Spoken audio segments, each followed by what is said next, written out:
I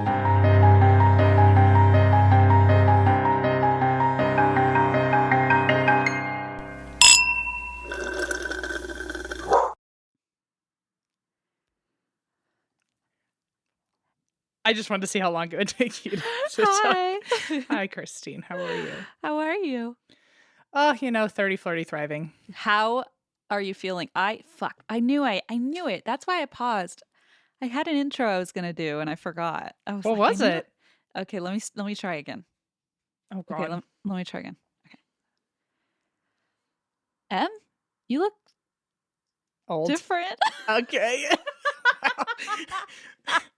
How long were you working on that bit? It only took me a few hours while I couldn't sleep in the middle of the night. I thought you were gonna play the music to the Crypt Keeper or No. something. That would have been good. I was just gonna be like, I was gonna say something. I forget. I had it all planned out. Obviously, it went down the tubes. Well, I do look different. The day I turned 30, I now have a white eyebrow hair. I did see that. I didn't see the eyebrow hair. I did see the post about the eyebrow hair, and I am sorry, but you know what? Hey, the worst is over, right? Now you're fine. Oh, sure. Yeah, the worst, definitely. Sure, yeah. I don't know if it's the worst for you has only begun because now I can officially start complaining about turning 31. So, but that's it never ends. You can't just do that every year. That's so annoying. You can't just you can complain about the big ones. I can, and I might. I don't know. I like to keep you on your toes. We'll see how things go. Depending on my mood, I'll just ruin everyone else's mood and just be like, ah! How was your birthday? This has to be a positive topic, right? It is a positive topic. Overwhelming, but exactly that's overwhelming is a good thing to me often. So it's a lot. I feel like your birthday was incredibly low key and mine was as extra as ever. Yeah. I feel like, so I'm watching Selling Sunset right now, and a season ago, one of them got engaged, and she brought a zebra to the engagement party, and that's kind of the level of unnecessary I'm always aspiring for, and it delivered. Didn't Linda literally bring horses to or zebras or something to one of your parties? Isn't that a thing? She brought horses to it was one of those pony ride situations, but she and I'm sure I appreciated it at the time, but I was literally so young, I don't even remember it. So it was kind of for nothing. Sorry, Mom. Photo? I mean, I feel like literally no photos. For all I know, she's fucking lying. But whatever. Oh, she could just wait a second. I'm gonna do that someday. Oh yeah, I rented out the whole zoo for you, Liam. You just don't remember, and my phone wasn't working that day. So. Well, so my mom actually, she does have a record of lying to me on my birthday because when I was 3, we lived in San Francisco, and we did live right next to one of the studios where they shot Barney. So I was one of the luckiest fucking children on earth at the time. Holy shit. And if I said oh, Barney's across the street, I wasn't totally lying. We were pretty close to whatever studio it was that they shot for a while. And my mom, for my 4th birthday or my 3rd birthday or whatever it was, she was like, oh, we're gonna have Barney come over, just stroll on over after his nighttime walk through the streets, I guess. What? And they were like, well, he just lives right by, so he's just gonna pop on over. And it ended up, of course, being some guy in a costume. And the costume, by the way, in hindsight, 20 years later, the pictures are horrendous. It was the cheapest Barney costume they could have found. His head was half deflated. But at 3, I was convinced. I was like, this is the real deal. And my mom had me believe it so well that she couldn't back out of the lie. And all the way until I was in high school, I thought it was the legitimate Barney that she hired. So for all I know, oh my God, you were one of those people in high school who's like, no, I swear to God, somebody famous. I know somebody famous. It's Barney. Yeah, we still text. But no, so for all I know, the horses were not real. But Allison this year delivered on my 30th with and a all zebra. No, not with a zebra, but I cried a lot. I cried a lot. Yeah, she made it pretty darn emotional. So she did a good job. And then my mom had everyone I think I've ever known on Earth send in a video wishing me happy birthday, and then it was literally a feature film length. I was wondering because I sent in a video and it was 3 or 4 minutes, like just, like a cameo length of video. And I Thank almost you linked, for your cameo. you're welcome. I almost linked your mom to my cameo. And then I was like, that's not funny. So I did That's my, hysterical. If it had the little cameo watermark on the bottom, she, I would have lost my mind. she was ready to kill me anyway because mine was so delayed. But I did my 3-minute, 4-minute video, and then I was like, oh my god, if everyone is submitting, and I had to like edit mine down to make sure it was like shorter. I'm like, if everyone is submitting one of these, it's gonna be like several hours long, this video. Well, it was our generation was not the problem, as you can guess. It was all the people who own phones and have never done any version of video quality control, because they were given no time limit, they were given no landscape or portrait, they were riding on the devil's flames, and Wow. so I had an uncle who talked for I think 15 minutes. Oh my goodness. I apologize because mine was so freaking long. It was like 3 minutes long and I No, felt so bad. everyone our age understood the assignment, I think. I'm very grateful, and I don't want to sound like I'm not appreciative, but I was like, wow, I really wish some of them got some more rules sent to them. I feel like this is one where I almost, again, texted like landscape or portrait. And I was like, okay, I don't think Linda, I think she would No. have specified if this were She'd be like, important. if you want to send a portrait of you at a landscape, that'd be great. Yeah. An oil portrait, maybe. Oh boy. Well, I'm so happy you had a happy day and a happy weekend. I did have a happy day, and maybe we can talk about this more in our bonus episode afterwards, after this. Because I do want to give you the details on the birthday, but my story is a little long, so I don't want to be that person and make it as chaotic as last episode. Okay, so should we both give our birthday stuff next or in the aftermath? Because I want to talk about mine a little bit. I want to ask about yours because I saw pictures, but I don't.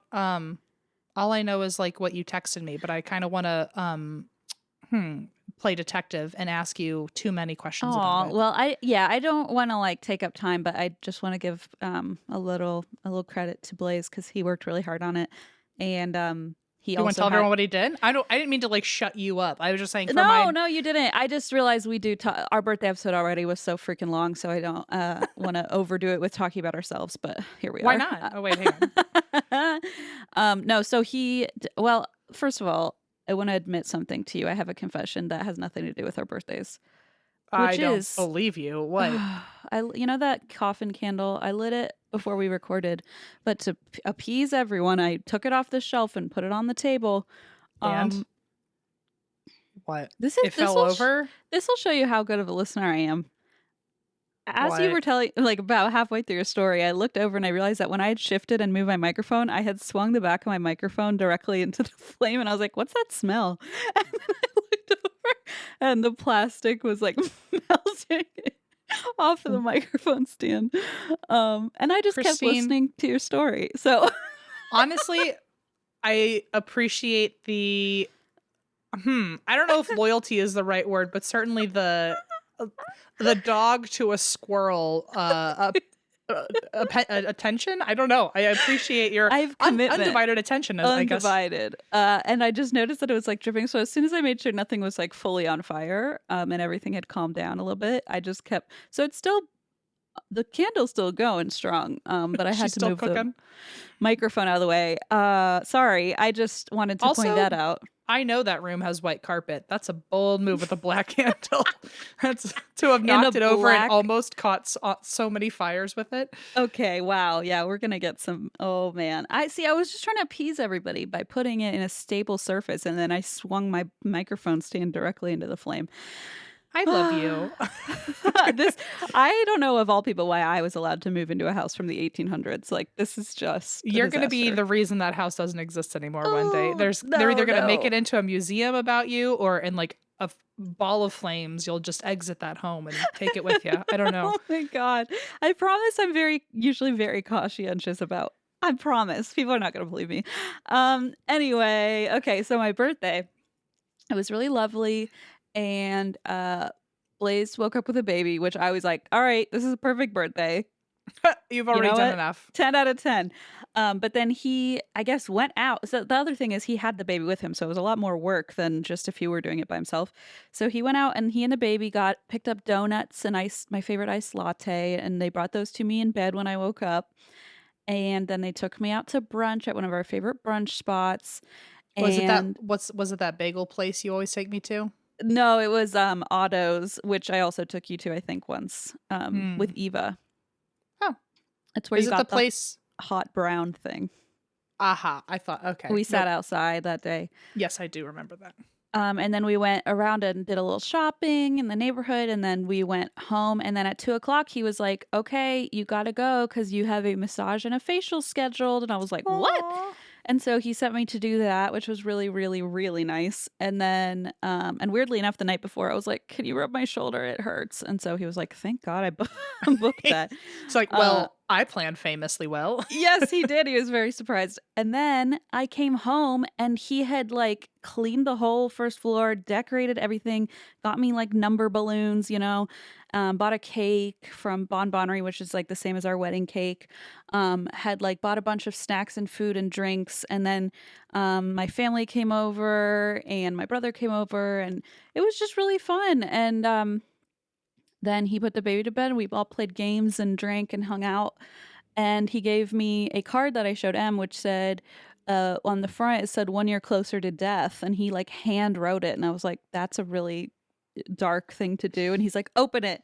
And so on the inside, it said, Cab for Cutie, because he bought me concert tickets for next month to see Death Cab. So Nice. anyway, it was very lovely and chill. The, And then this weekend, the card, by the way, also looked like it was straight out of like Hallmark. It was very well done. Oh, well, he'll be very pleased to hear that. But yeah, so that's all. It was really fun and easy and chill. And then we both slept in and the baby kind of let us sleep in, which was nice. I thought you were gonna say we slept in and the baby like took care of herself. No. I slept until 7:30, I should say, not like Ugh. super late. And then I went and took a nap. But yeah, so then I think this weekend I'm gonna have some people over to play games and drink and do like more of like a big group of friends type situation. So Nice. anyway, it was great. You will be sorely missed, but I know you don't like board games, so I think you'll probably be okay. Honestly, it's a gift to me to not be there. You're which, welcome. I sure would love to be in a room with you, but doing that is not what I want. But I hope you win, and I hope you get so competitive your eyes fall out or something. I'm not competitive. Like, I don't know where you came up with this idea that I'm so compared to competitive. me, you're competitive. I guess so.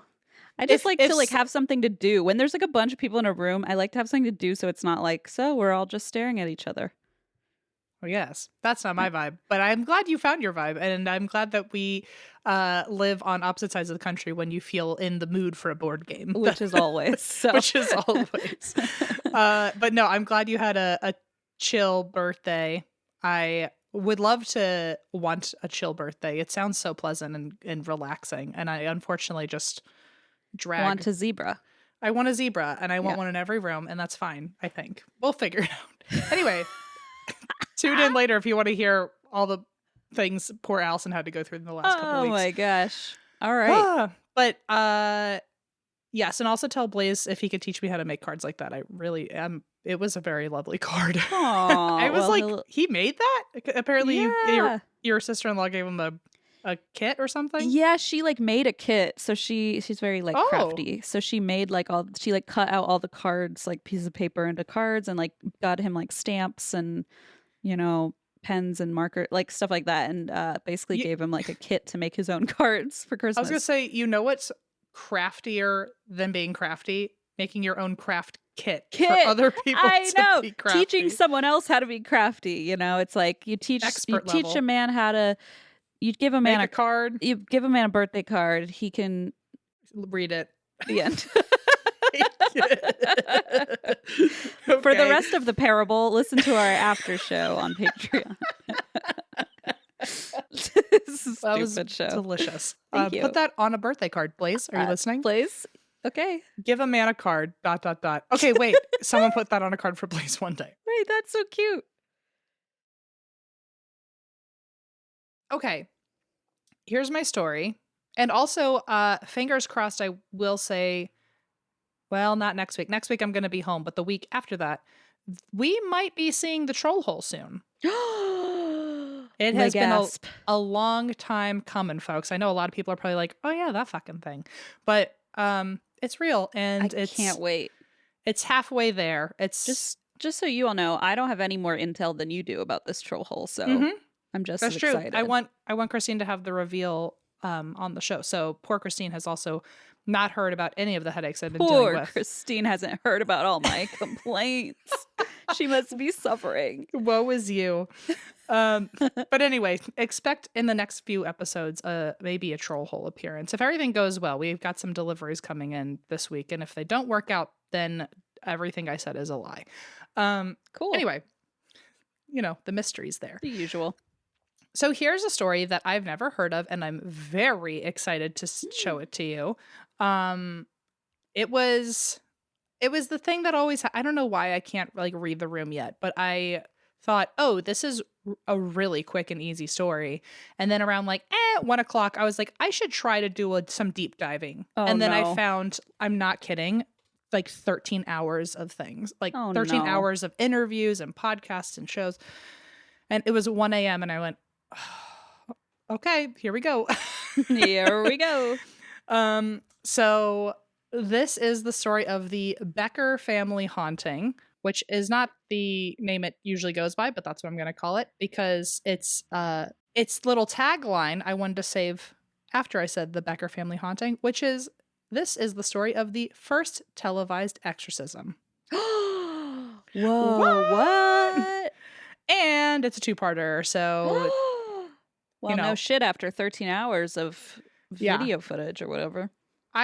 I don't know how many other podcasts have covered this. I'd like to think we're about to be one of the more well-researched versions because my brain is still rattling around from I could probably recite this at a show and tell at this point. I know way too much about this story. And then in 2 weeks, you're going to be like, the what family haunting? I know. So the Becker family, if you listen within the next 14 days, I might remember you if you were to. Wow, what a compliment.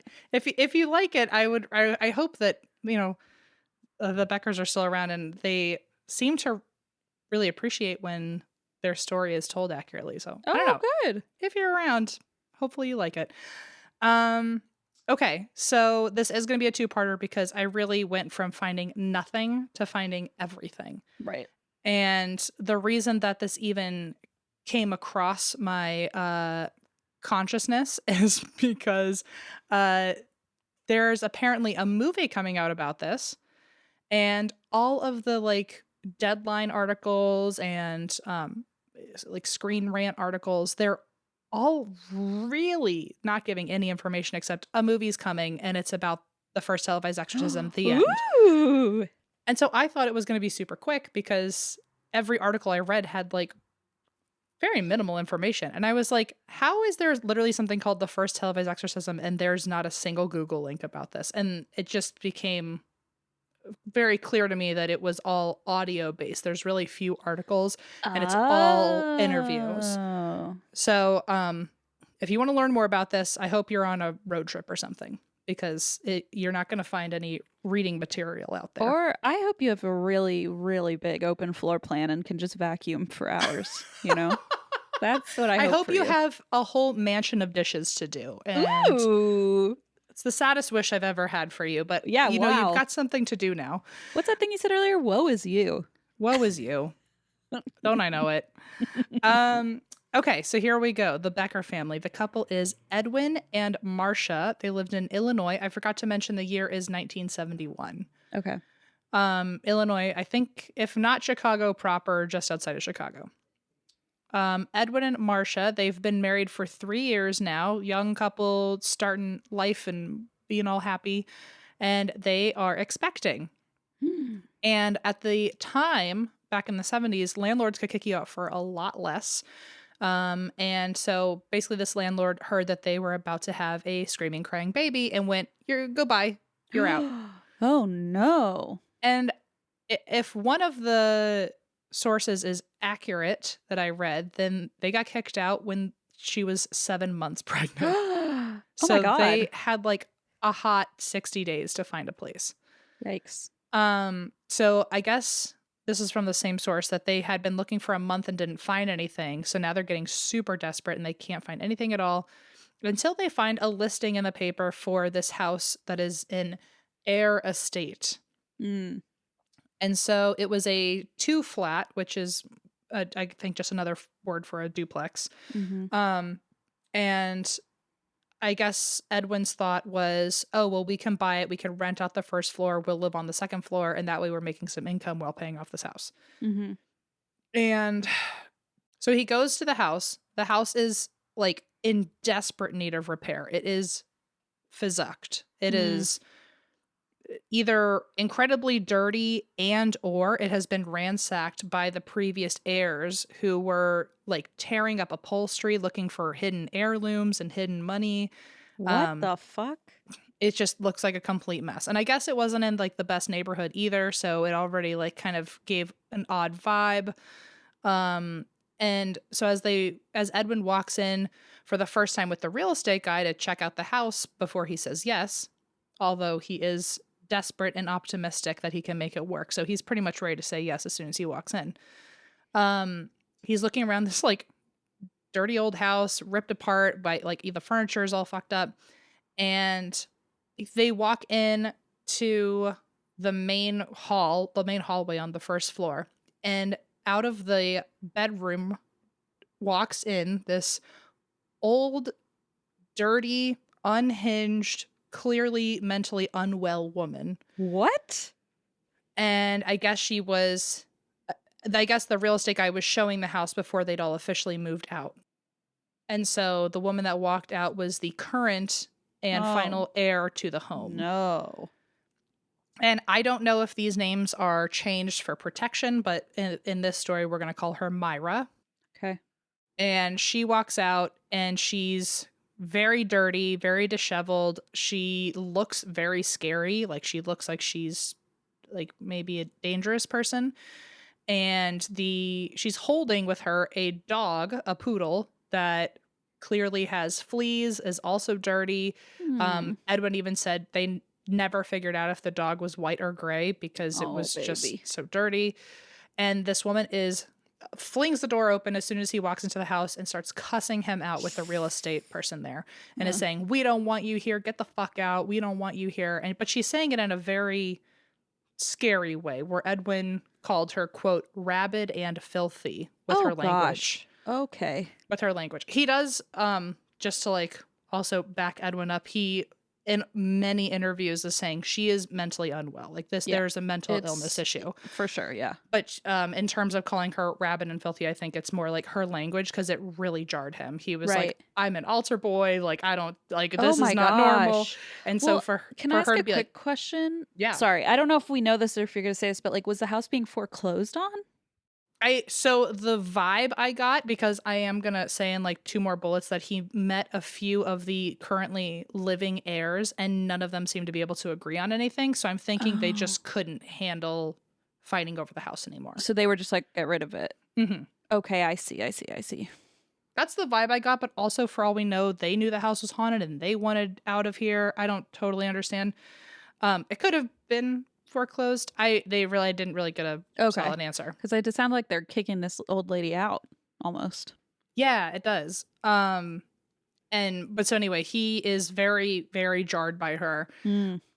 So she's cussing at them, and the real estate guy, who I guess has dealt with her before, starts cussing back at her louder and meaner. And then he looks at Edwin. He's like, "We've tried everything else. This is literally the only way we can. Don't worry, I'll handle this." It's like we've done everything else. All we've got is just screaming back until she backs down. Jeez. Yeah, and so I guess Myra was the last family member living there. So her family was the original builders and owners of the home, and I guess it just kind of stayed in the family, and she's now the last living family member to be there, but she's only one of 5 of the heirs. Okay. And I guess the other heirs didn't want the space. So as they walk around, this is when Edwin's seeing how in like horrible condition the house is, clearly ransacked for heirlooms, and Edwin even says that the rooms, in hindsight, one of the earliest signs he could have seen of this place being haunted was that the rooms were weirdly cold, but he thought of it as a bonus because the house was so old that it didn't have central air. And he was like, that kind of works. Yeah. Also, remember, he was desperate and willing to make it work. So I think he was putting positive spins wherever he could. Sure, makes sense.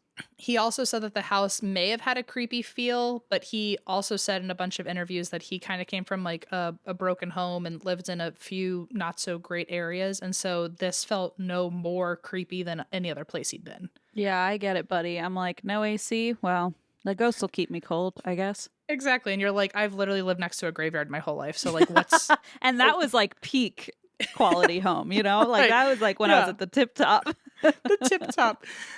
So the house is kind of creepy, but he's fine with it. The house is kind of cold, but he's fine with it. Myra is a whole other story because she's currently living there and he's trying to buy the place.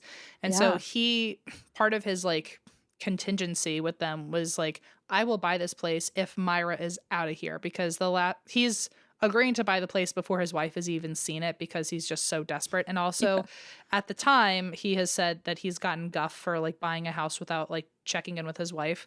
But his argument is like, at the time a woman's signature on a mortgage meant nothing. So like she didn't need to be there. And she had said like, just go get us a house. She was also very pregnant. She was also super pregnant. Like, so okay. So I think he was like, if I could find a house, I think she was gonna be fine with it. We were so desperate. A roof. And so he said, Myra needs to be out of here before my wife moves in, because if she meets her, she's going to be so frazzled and freaked out, she might back out of this. Which is like, for as desperate as they were, he was worried that she would leave because of how scary and dangerous this person felt. And so basically during closing, they said that, okay, we'll get her out of here before you move in. But during closing, Edwin saw the last 5 heirs of the house kind of figuring out last minute things. They all had their own individual attorneys. They all clearly hated each other. They were fighting over small things like pictures and $2. And it was just obviously a very silly situation. So silly indeed. Very sad, silly. And so the other heirs go over to Edwin, or maybe the real estate guy, and they say, we're having a really hard time finding a place to take Myra in. Can she stay here for at least a few months while you're here? Months? And here's the thing. So it was 90. One interview he said 90 days. One interview he said 120 days. That's many months. It's many months. And so what Edwin did was he used There's a baby coming. He used this to his advantage because he actually was going into the house and didn't have enough money to close that day. And he said, if you pay me to keep her here, then I'll keep her here. And also he was able to then be able to afford all the closing costs that day. Oh, well, and I guess they have that separate. Yeah. So they were like, she'll just stay on the first floor and we'll live on the second floor. It's not like she'll sleep next to the crib. Like she'll have her own space. Okay. That makes a little more sense. And so they paid Edwin to let Myra stay there until they could figure something else out. And this is a quote from him. He said, I made them pay me in advance, which actually allowed me to close the sale. I didn't have enough at closing, so she stayed with us for a while. And she had a filthy mouth, and she ticked us off. Every time she said, we don't want you here, I thought she was always talking about just her and the poodle. But me and the poodle. He also said in another interview, he was like that, or I think he said it on his literal website. He has like a Q&A. Yeah. And he even said, like, someone asked questions about the poodle. And he was like, honestly, every time I walked into that room, the poodle would ignore me just like she would. Like, they hated me. So they move in and she's pretty terrible. Apparently, she would literally just like open doors and just start maniacally laughing at them. And then out of nowhere, she would just go into like complete cry fest and be super miserable and sad. So she's clearly like, she needs help. Yeah. And they don't know what to do. They're not family. They are unaware of the family history. Also, they never asked about the house history because they were naive and young and just so desperate for a home. They didn't really want to know the family history. So they were just kind of living with this person, hoping that she would keep to herself. And interestingly, he said in one of his Q&As that like he never saw her leave the house. He has no idea how the dog ever went out for walks or how she got groceries or he was like it's a complete mystery. I don't know where she was. Always in her room. I never saw her leave the house. So after he buys it and they're moving in, Marsha, who's the wife, Yeah. Marcia sees it for the first time and already feels off. So she went into this house being kind of a believer. And the first time she walks in, she walked up and knocked on the door. And even though it was her place, it felt like she needed to knock on the door because it felt so wrong that she was going to live there. Ooh, like that she was maybe not welcome there or like Yeah. wasn't comfortable there. Oh, I don't like Or that. it wasn't home. And so Yeah. she said with every step into the house, she felt like something was wrong and bad. Oh gosh. Um, she got to one room, and this is a quote from her saying, "Oh God, something's not right. I don't feel right here. I feel like I should get out and run as fast as I can, but I didn't want to hurt his feelings. It took a lot of him to get this house. The house Oh, did not want us there, but we just had no other choice, and I knew this, so I just kept quiet." poor thing. Yeah.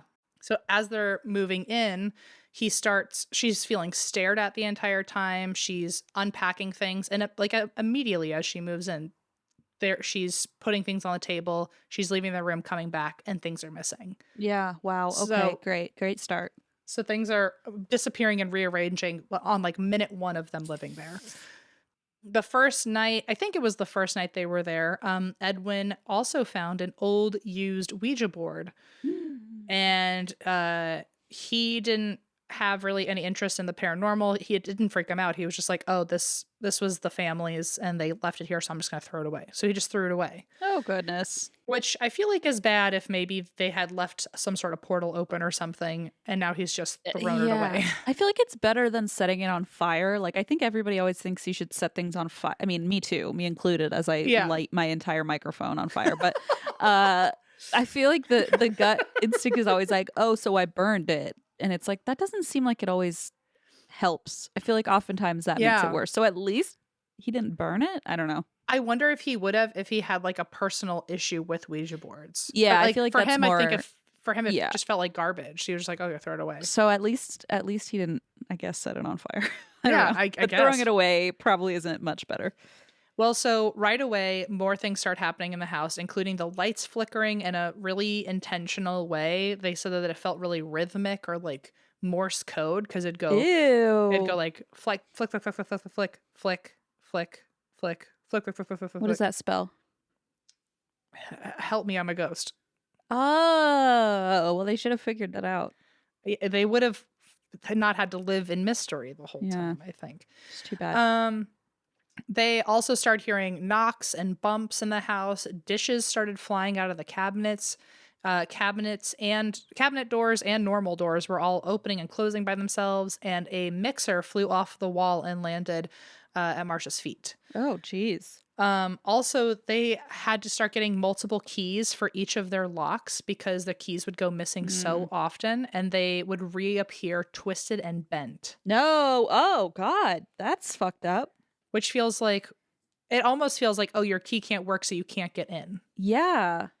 And it's like, I intentionally don't want you to have access. Ooh, yuck. So this was one source that I don't know how trustworthy it is. I feel like something like this would have been mentioned a lot more in other places, but apparently, according to one source, something actually, quote, picked up their cat, held it out the second floor window, and dropped it 20 feet to the pavement. No, baby. Which, like, by the way, at least cats, like, can land with 20 feet of preparation, but, like, it's still not good. Still not good. That's terrible. And, yeah, I mean, the animals are getting messed with. And again, I don't know if that's a legitimate source. The only information I don't have about this is so Edwin later goes on to write an actual book about this, and maybe he wrote about that in the book and then he just doesn't talk about it in interviews. But I know because it's animals, I wanted to like be extra ginger with that. Yeah. No, information. I got you. Yeah. I don't know how real that one is. Okay.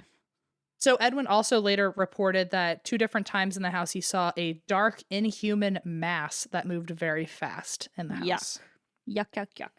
So, and there was also one room that Marcia said, no matter how many lights you turn on or open windows, one space was always dark, like it absorbed all the light. Yuck. I hate that. Imagine turning every light on and opening all the windows and it's still dark in there. Yeah, that's creepy. It's like intentionally gloomy. It defies physics, and that's when I am scared for Oh, sure. when M, the physicist, realizes the laws of physics are not being followed. That's me. So this is a quote from Marcia about the haunts that were happening more and more intensely. After a while, there's just no denying it. I think I knew from the beginning. I just didn't want to believe it. The air in that place changed every day from minute to minute. Sometimes you couldn't breathe. Sometimes it was thick. Sometimes it was cold. It was constant. And I just thought, oh, it's just an old building that isn't ventilated well. But I think I always knew. Oh, no. Meanwhile, as Marcia is dealing with all this while Edwin is at work, she's taking care of a baby in this haunted home and he gets to leave. Yeah. So yeah, he is much more unaware of what's going on than she is. Also, he's a skeptic. So like she's at home already believing this stuff and it's happening around her, and then he comes home and is like not helpful. Honey, I'm home. Yeah. And he's also too stubborn to pay attention to the things that he should be noticing. So he's rationalizing everything, even things that to him clearly don't make sense, but he's coming up with logical explanations or trying to. Yeah. And part of him also thought that Marcia was just making this stuff up from the beginning. Which he apologizes for pretty profusely in all of his interviews. Why would he's he think that? So he thought at the time, one of the interviews, he said like, we were living like fun and fancy free before we had this kid, and now all of a sudden she's stuck at home with a baby and she's feeling too settled, and he thought maybe there was something like after her pregnancy, maybe she was just like feeling lonely, or she was like, I don't know, he was coming up with a bunch of arguments that in hindsight he said like, I was really cruel and I put her through hell for all that. I mean, because she would say like, this is going on and I'm really scared, and he would just completely dismiss her. And I don't know, I guess that was his way of coping, just being in denial. Right. But so there was like a good 6 months of 21 months is how long they lived there, I think. Oh boy. And the first at least 6 months he was not helpful with her. Great. And it does eventually start getting in the way of their relationship because she's freaked out and doesn't feel like he's listening to her. Also, when he comes home, he either doesn't want to hear her stories, or as he started believing her, he was starting to feel so much shame and guilt that he couldn't protect her, that he didn't ask her. He's like, just don't tell me about it. Yeah. And later, I'm going to say this in the second episode too, but he, later on, they go on to do a TV show. They were like one of the episodes of like Paranormal Witness. Mm-hmm. And he ends up saying like that show really helped us. And also when I was writing my book, I like finally sat down with my wife and interviewed her on everything. And I learned so much that I should have known 40 years ago. Oh, geez. But he was just, I know. And he was like, I was just too, first of all, in denial and too stubborn. And he was like, I just honestly felt so guilty. I didn't want to know. So I never asked her. But that means she just like lived with all of this by herself. Right. Yeah. So he also apparently wrote an article. I couldn't find it, but he said he wrote an article somewhere about how to keep the paranormal out of your relationship. And I was like, don't read that, M, because it might ruin us forever. I was like, it's all that binds us. Yeah.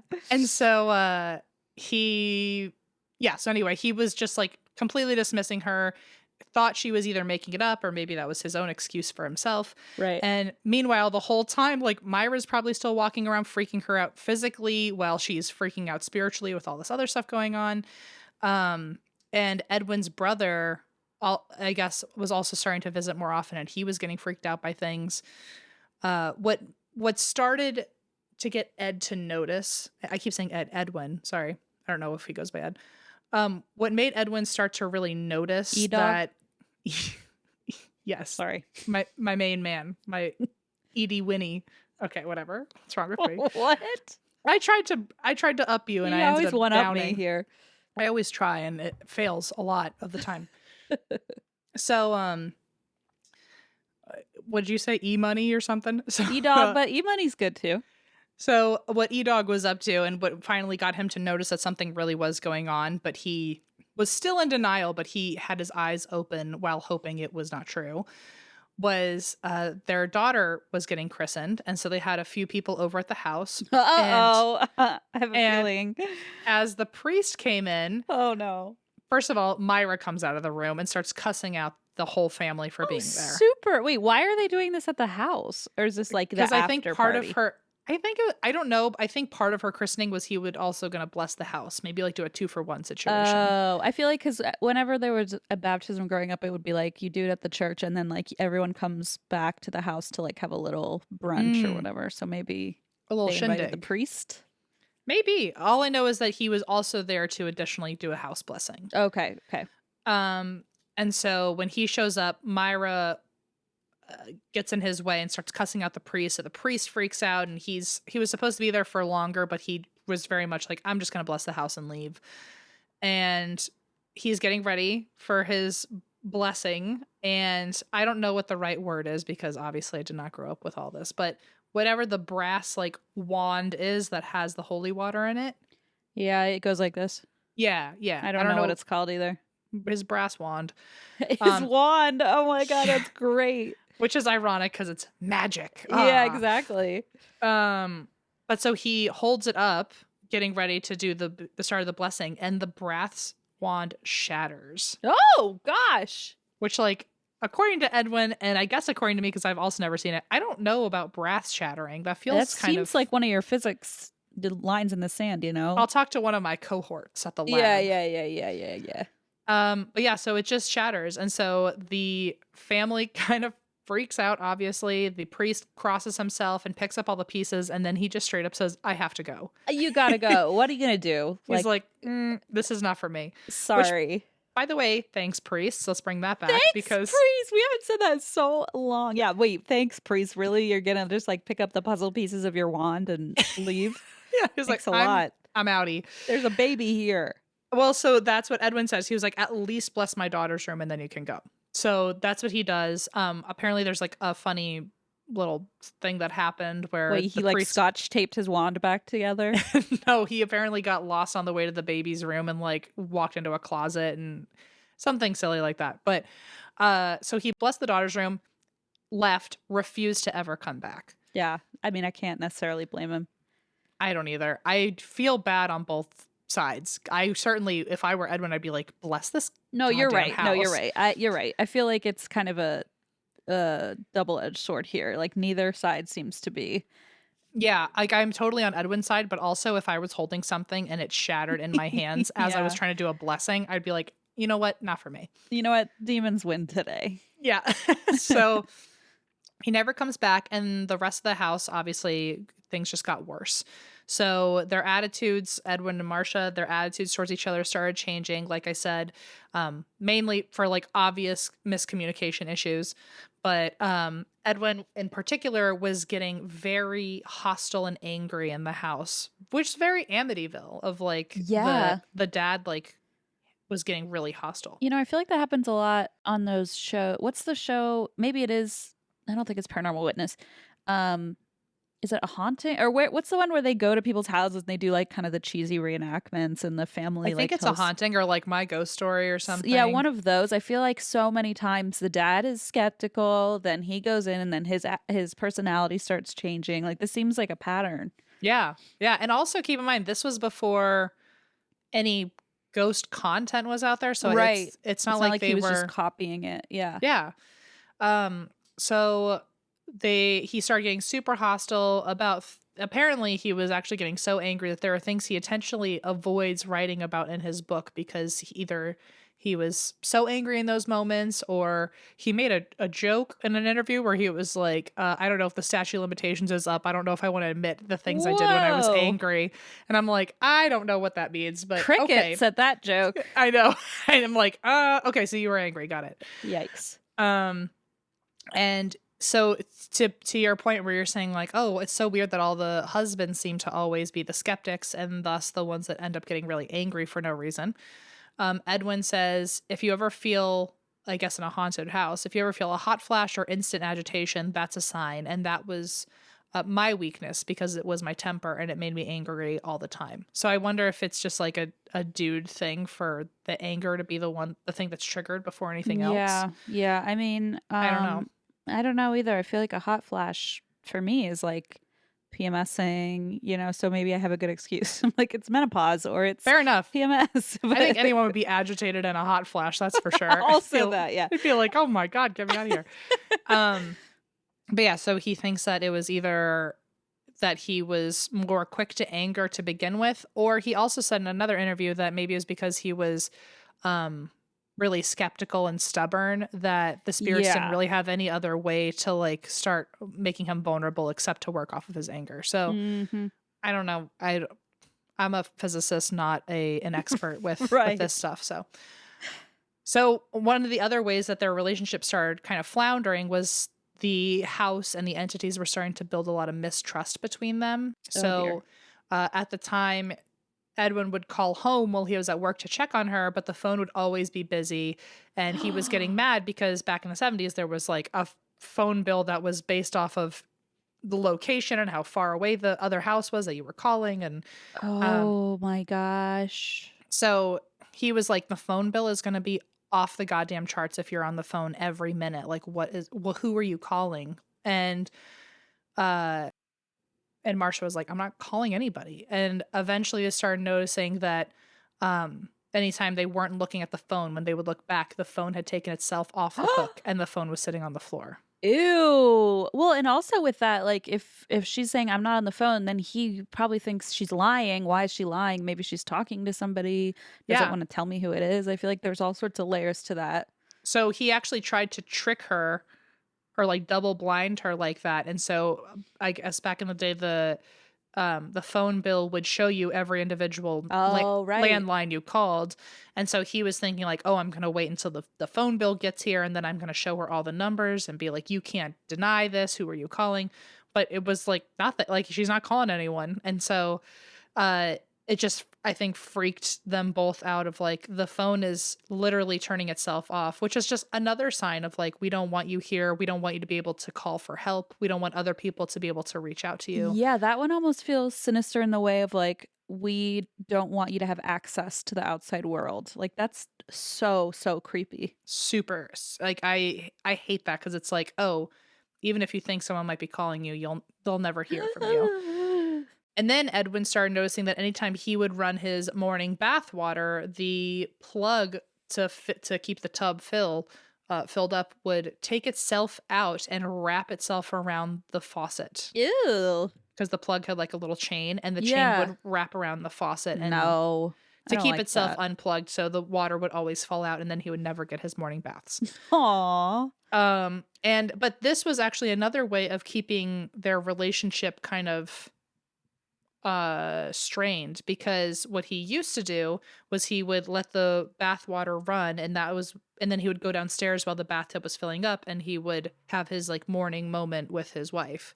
Oh boy. Now he's so paranoid about the bathtub, and he's trying to figure out why the plug's doing that now he's, instead of going down and hanging out with her, he's sitting up in the bathroom just staring at the bath. And probably not helping with the baby and all that. Yeah. Ain't that the truth? His reasoning was like, he thought that the pipes were old, and so the pressure in the pipes might be pushing the plug out so hard that the plug was like jumping out of the tub and wrapping itself around the faucet. I was like, wow, the mental gymnastics for denial is crazy. And so but so he was spending every morning now in the bathroom monitoring the bathtub, because he started noticing it would only happen when he left the room. Of course, when he's not looking. Yeah. Mm-hmm. And so now their relationship's strained that way. They're not having their morning time together. And also in the bathroom, eventually Marsha feels something touch her in there. And so she starts getting so nervous to do her own like hygiene routines or anything without Edwin being there. Oh, so now she's terrified to be in the bathroom alone. And by now, Marsha is so scared of the entire house that she officially makes a space in the kitchen where her and the baby just hide out all day. Poor thing. That's terrible. Yeah. She even said in an interview that they were one of the few families at the time that had a color TV, and they had set up a whole nice space in the living room. No. And she was like, I never turned that TV on. I never went in there. I just stayed in the kitchen and watched my 9-inch black and white television because I didn't want to be in that room. Yikes. And then this is a quote from Marsha too. Even though things in the kitchen would also happen, the stove would go on and off, the water would go on and off, the broom would move, the fridge and the cabinet doors open, dishes flew out of the cabinets. The spirits loved playing tricks and games in there. She was just saying, like, I was hiding out in there, and yes, there was stuff going on in the kitchen, but she liked the kitchen the most because there was a door to the outside to escape, and there was a bunch of windows so she could look outside, and she said that grounded her and made her feel safe. Jeez. Yep. And Keep there in was mind, food. There was a sandwich and in there the was fridge. food. That's And there was nice. food. Keep in mind they're they still aren't talking to each other about what's going on because he's still in denial and trying to rationalize everything. She's literally hiding out in the kitchen every day, and they're just not talking. And meanwhile, she doesn't feel like she can talk to him about everything going on, but he's also not sharing everything he knows because he became friends with the next door neighbor who, according to Paranormal Witness, is named Walter. No. I don't know if that's true or if that was a made up name, but Not again. not again, another Walter. So Edwin has found himself a next door neighbor buddy. Apparently they would go down to the neighbor's basement and drink Southern Comfort, and Walter would tell him all about the original family. So again, this is the Paranormal Witness source, which the Beckers have said like they definitely dramatized things for TV. Dramatized? I think dramatized, but I They know what you mean. They definitely embellished the story. So I don't know Right. how realistic this source is, but the story goes on the show at least that Walter told him about the family that lived there before the original the family that lived there before them / the original owners. And Walter would say that he lived next to them for 50 years. He never talked to them. They were all very strange, and they were the original ones to build the house. So whatever happened in there was probably their doing. They were very strange. Okay. Very strange. And Edwin was not telling Marcia any of the darker parts that Walter told him, because he didn't want to embolden her fears and like let her know she was right to be freaked out. Sure. But he did say in interviews, like the next door neighbor was real and did inform him on some really dark shit that had happened in the house. But I couldn't see anywhere. I couldn't find anywhere what that dark stuff was. I think he was like, I don't even want to put it in the book, the stuff that neighbor told me about the family. Oh, okay. Maybe it's in his book, but I remember in an interview he was like, we don't need to talk about that. Whoa, okay. So I think he found out that stuff and was like, I'm not telling my wife because she's already so paranoid. Yeah. And around this time, this is when they finally get Myra out of the house and new prospective tenants are coming to look at the place. And one was a woman with a baby.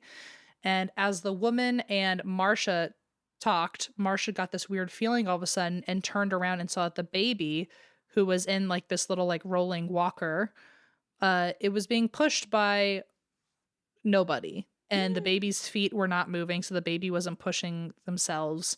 But the walker was moving by itself closer and closer to the stairs. Oh, no. And luckily, Marcia caught the baby in time, but this is when she started freaking out that even her own baby might be in danger. Seriously. Because at that point, I think she was more worried about herself. And now she's like, oh shit, so like babies are also fair game. Jeez. Eventually, new tenants came in, and they were named Dan and Diane, which I think is fun. Dan and Diane. That is fun. It's very fun. That's fun. I'm splitting hairs here looking for the fun in this story. Yeah. So they moved into the first door flat, and they were around the same age as the couple. They also had a baby, and Marcia kind of thought, I like them a lot. We have a lot in common, and also if something happens, they'll hear me scream. Oh, which is cute. So sad. And just like that lovely one piece of confetti that you had brought to the table gets burned up. And it's gone. By your coffin microphone By my candle. coffin. So Paranormal Witness was the only source that had Dan and Diane talking about their experience there, but they also said the second they moved in, things were going on downstairs. They noticed that the chandelier in their place would swing all the time. And they soon started hearing sounds of domestic abuse upstairs. And they thought that it must be Edwin and Marcia. Uh-oh. Interestingly, Edwin and Marcia were hearing sounds of domestic abuse downstairs, and they thought it was Dan and Diane. Oh my gosh. And both couples were terrified that the other was abusing their spouse because Yeah. they were waking up every night hearing a woman screaming in pain. Oh, shit. And then eventually they figured out that it was neither of them. Oh, shit. Yeah. So they also thought Edwin and Marcia were stealing their stuff and turning off their electricity and just being kind of Melting their asshole keys. landlords. Yeah, melting their keys. So they were like, things were going on for them too. And as Edwin said, then came the animals. Oh. Apparently, any pet who ever lived in that house eventually, after being freaked out by something, ran away. Oh, no. So Dan had a dog, and Dan got a dog while he lived there, and within like 4 days, the dog was gone. No. The dogs also, like Edwin and Marcia's dogs, who they'd had for a while, they were apparently very loyal dogs. Knew they knew kind of the lay of the land. It wasn't like a new environment for them. This was their home. But they would look at nothing at a wall and just start growling and snarling. Oh, no. The cat would run out of rooms hissing, and its back would be arched in rooms where nothing was there. The one dog that was very loyal and, as Edwin said, would defend them from a bear. One night the dog saw something by the doorway that they couldn't see, and he got on the bed to defend Edwin and Marcia, and he was snarling and growling viciously in a way that they had never seen their dog act. And the next day, the dog jumped the fence and ran away. Oh, my gosh. Yeah. Oh, no. And this is when Edwin says that this is when he was fully, truly freaked out because he was aware that he was powerless to something he couldn't see. That's what's so scary. And you're like, you just feel helpless in so many different ways. Yeah. And I guess in his book, he was afraid of being boring. And so he left a lot of information out on the dog running away. And so he got a lot of slack about like not going to find his dog. And then he wrote, I think, a second book and another interviews. He's been like, I looked for my dogs, to be clear. Like I went looking. We didn't just let it run jump the fence and then but I our guess shoulders. He originally had like 3 or 4 pages of how he had like all these missing dog signs, and he would stay up all night looking for his dogs, and the dog just never came home. That's so sad. But yeah, also like I kind of think about the dog though. If there was something that scary, like imagine how bad it had to be for that dog to be like, I'm fucking out of here. Like, yeah, I don't even sorry, want to be I can't here. protect you from this. Goodbye. Yeah. If that was the case, I don't know. Right. So both of their dogs and their cat, all acted weirdly, and at some point, I think eventually took off. Gosh. And then Dan's dog also did that. So, and I mentioned Edwin's brother earlier. Another time he came over, he and Edwin were walking around in the basement, and they found I don't know if it's a false door, but a hidden shed. No. With a padlock on it. No. And it was weird that it was untouched considering the heirs before they got there had ripped everything apart. So it's interesting that they didn't touch this. That's a good point. In the basement, so this was in the basement, and the basement itself was already a very sinister area. Edwin says that this was where his fight or flight would always be kicked in. Anytime he went down there, he was incredibly agitated, incredibly angry, to a point where later on he found out that he had lost some memories of things he had done while he was angry. Ugh. Marcia, on day 1 of moving in, said she would never go down there in the basement because something was just so dark about that place. Oh, jeez. And Edwin, who was having anger issues, especially in the basement, he used this to let you know how bad it was that he was obsessed with music. He was a professional musician, actually. He loved playing guitar, all these things. And whenever he would go in the basement, all he wanted was silence with no radio, whereas usually he always had music playing. Ew. But he didn't even realize it until years later. He was like, I never wanted any sound down there. Ew. I know. So anyway, so they're down in the basement, which is already like a horrible primed area. Him and his brother find this padlocked shed, and they open up the shed and they find decades worth of early vintage porn. Whoa, that's not what I was expecting. They also find 30 to 40 shoeboxes of stacked paper rubber banded together like baseball cards or playing cards. And all of them are different individually cut out of magazine pictures of women's body parts. Oh my God, what? It was cartoons, magazines, newspaper clippings, comics. Ew. Someone had been cutting out a leg, an arm, a waist, a head. Ew. And it was, so this is from Ed. He's saying, we're talking tens of thousands. Oh I mean, my 30 or God. 30 or 40 shoe boxes of that shit that he said was up to like 50 years worth of decades of. Ew, that is so disturbing. Apparently all the stacks of paper had the same name on it, which I don't know if this is the real name or not, but Edwin calls it Ben. Okay. And so when we realized that Ben was up to no good, or he was up to something not good, this is when Edwin finally had a name for whatever entity was going around his house. And so he started blaming everything on Ben. Got it. To a point where he started talking to Ben. Great. And I guess I heard in one interview Edwin say once he found this shed full of really creepy stuff, he was like, okay, I need to start like talking to, or I need to start listening to my wife when she's saying that creepy things are going on here. Nice. So that's what it took. 50 years of porn. I'm kidding. Okay, so Dan remembers that Dan was the tenant with Diane. Dan. Yeah. So he's still living there at the time, and he even remembers Edwin talking to Ben all the time by himself, and he thought Edwin was crazy because he was like, you're literally talking to Ben and there's no Ben. And so he was kind of getting freaked out in his own way. Meanwhile, Diane, his wife, was getting freaked out in a different way. All four of these people were having different experiences, and none of them were talking to each other.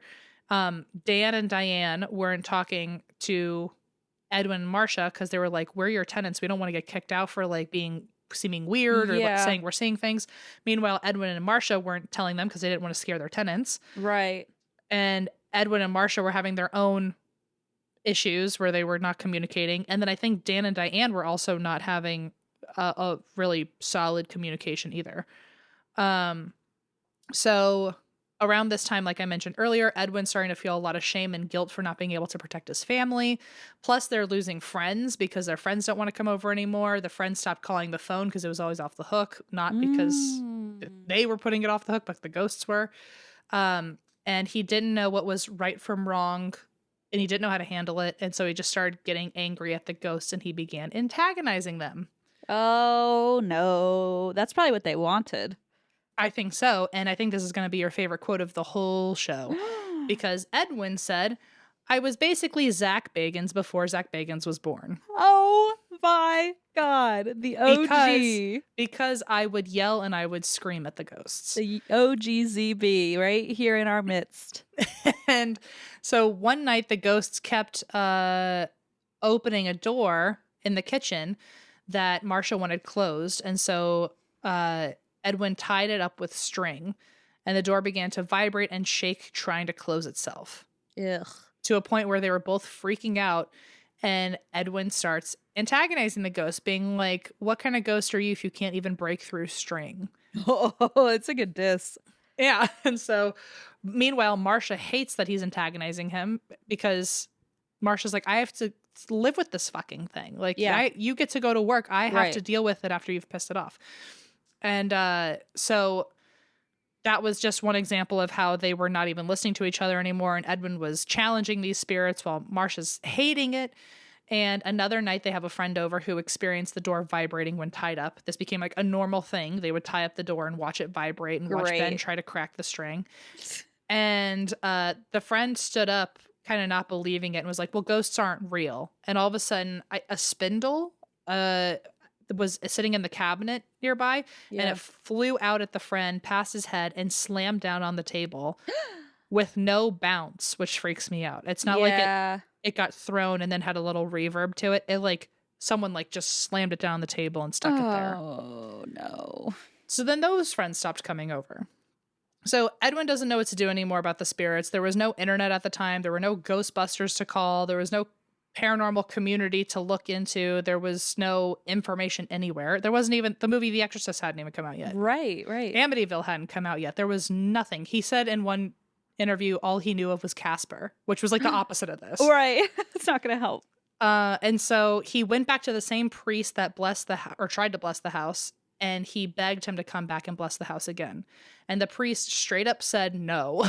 Oh, And he told him that, I hate to break it to you, but you and your wife need psychological help. what? Oh, I So hate to break it to you. totally What a gaslit them. jackass. So Edwin freaks out. He like, you were my last hope, and starts cussing out the priest, and he ends up getting kicked out of his parish. Oh no. I mean, this priest saw it firsthand and was too scared to stay. Yeah. And now he's like, no, you're just crazy. Like, Yep. what a jackass. So when you're kicked out of your parish, I guess you're not allowed to go to another one. That's like some unspoken church rules, I guess. So they felt like they couldn't go to any parishes, and Edwin was at a loss. And despite not being welcome inside, things were so bad at home that Marcia was now not hiding out in the kitchen all day, but she was now sitting on the church steps every day. That's the saddest thing I've ever heard. She would be there from morning until she had to go home to make dinner with the baby. Terribly sad. I guess like even the kitchen wasn't enough anymore. It's so sad. And they weren't even welcome in the church, so she would just sit on the stairs. That's just so awful. Yeah.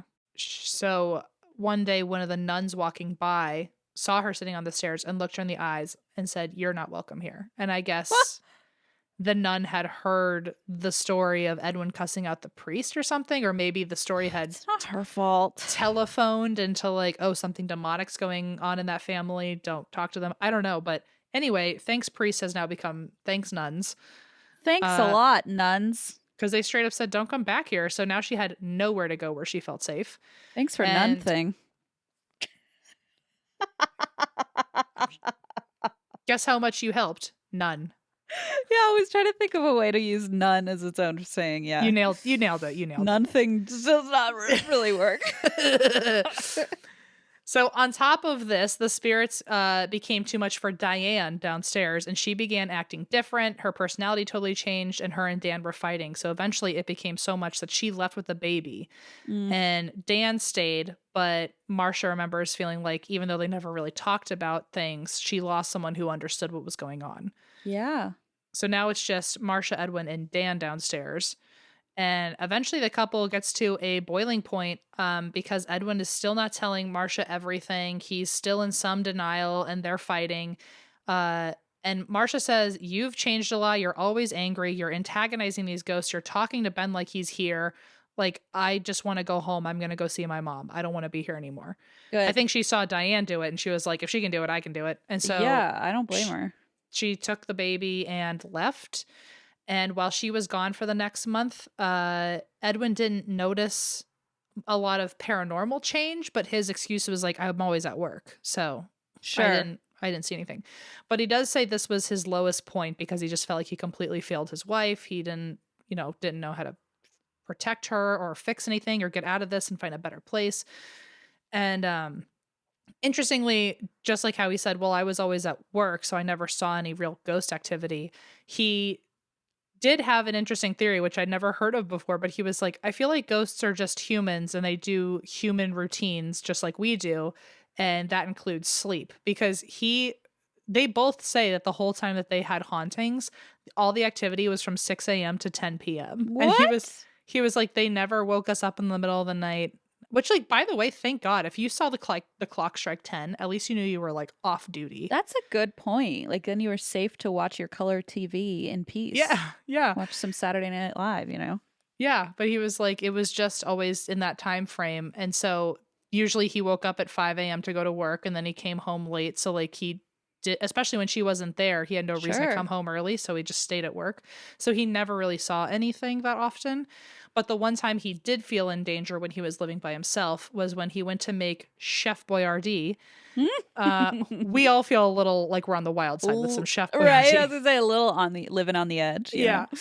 So I guess he put the raviolis in the pot, and then he was like, "Oh, I have to run out and do something." I think he was gonna like walk one of their dogs that hadn't run away yet, and when he came back, he hadn't started cooking or anything. He just left them in the pot, and then he was like, "Oh, I'll get back to this."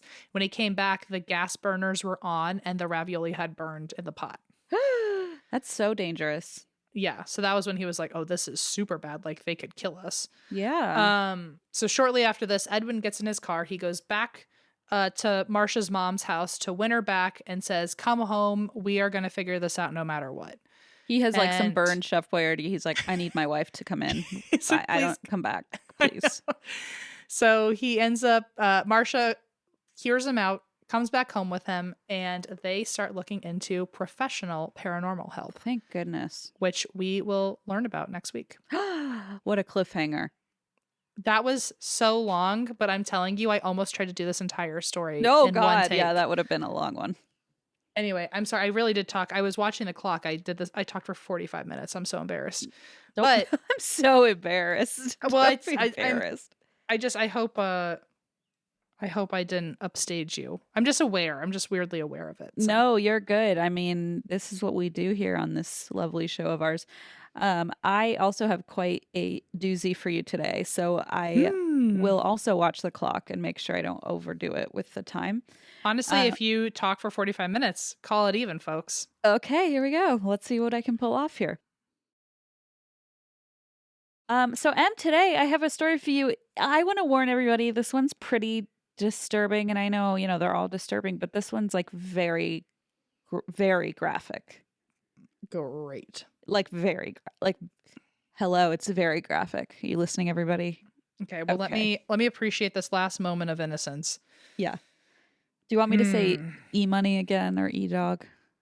You just did. So How about Diane and Dan? I do like the sound of them as a couple. I hope that they fared well after the fact. Here's a little ditty for Dan and Diane. Two American kids growing up best they can In a haunted ass house. in the Heartland, in the Ghostland. I don't know. Yeah. Okay. In the Hauntland. That's pretty good. I don't know Hauntland. about that, but we'll stick with it. This is the story of Richard Trenton Chase, aka the Vampire of Sacramento. No clue where this is going, except that the vampire part kind of gives me a hint, but I really don't know. I don't know anything about the story. I knew the basics and I did not know the details, and I kind of wish I could go back to a time when I did not know the details. How did you hear about this? It's just a story. It's just a big story that I always knew about, or I always knew of. So I figured, why not cover it? And then once I realized how dark it was, I was like, well, too late now. Here you go, everybody. Jeez. Okay. Well, hey, I'm excited to be educated. Yeah, I mean, I've covered some pretty fucked up stories, so this wouldn't be the first time. But I also want to warn you right off the bat, he's a Gemini. So he was born May 23rd, 1950. Happy Gemini season. Well, yeah, thanks.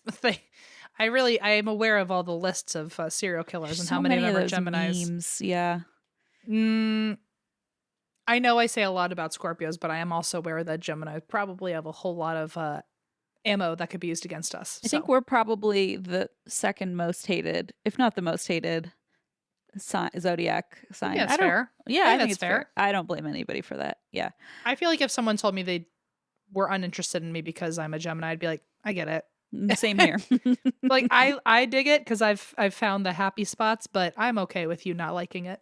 Yeah, I dig it. I've made a home for myself here. It's okay, but I understand we're fine with that the cross if you want to. repair. Yeah, if you want to take your bindle and move on, I'm not going to stop you. Oh, okay. So Richard Chase. He's a Gemini, born May 23rd, 1950. He lived in a pretty typical household with his mother, father, and younger sister. He did all the classic stuff, Boy Scouts, Little League, had normal friends. But allegedly, his father was a rigid disciplinarian. He would beat his children, very abusive. And according to some sources, which seem like slightly less, like how you were saying earlier, some sources seemed...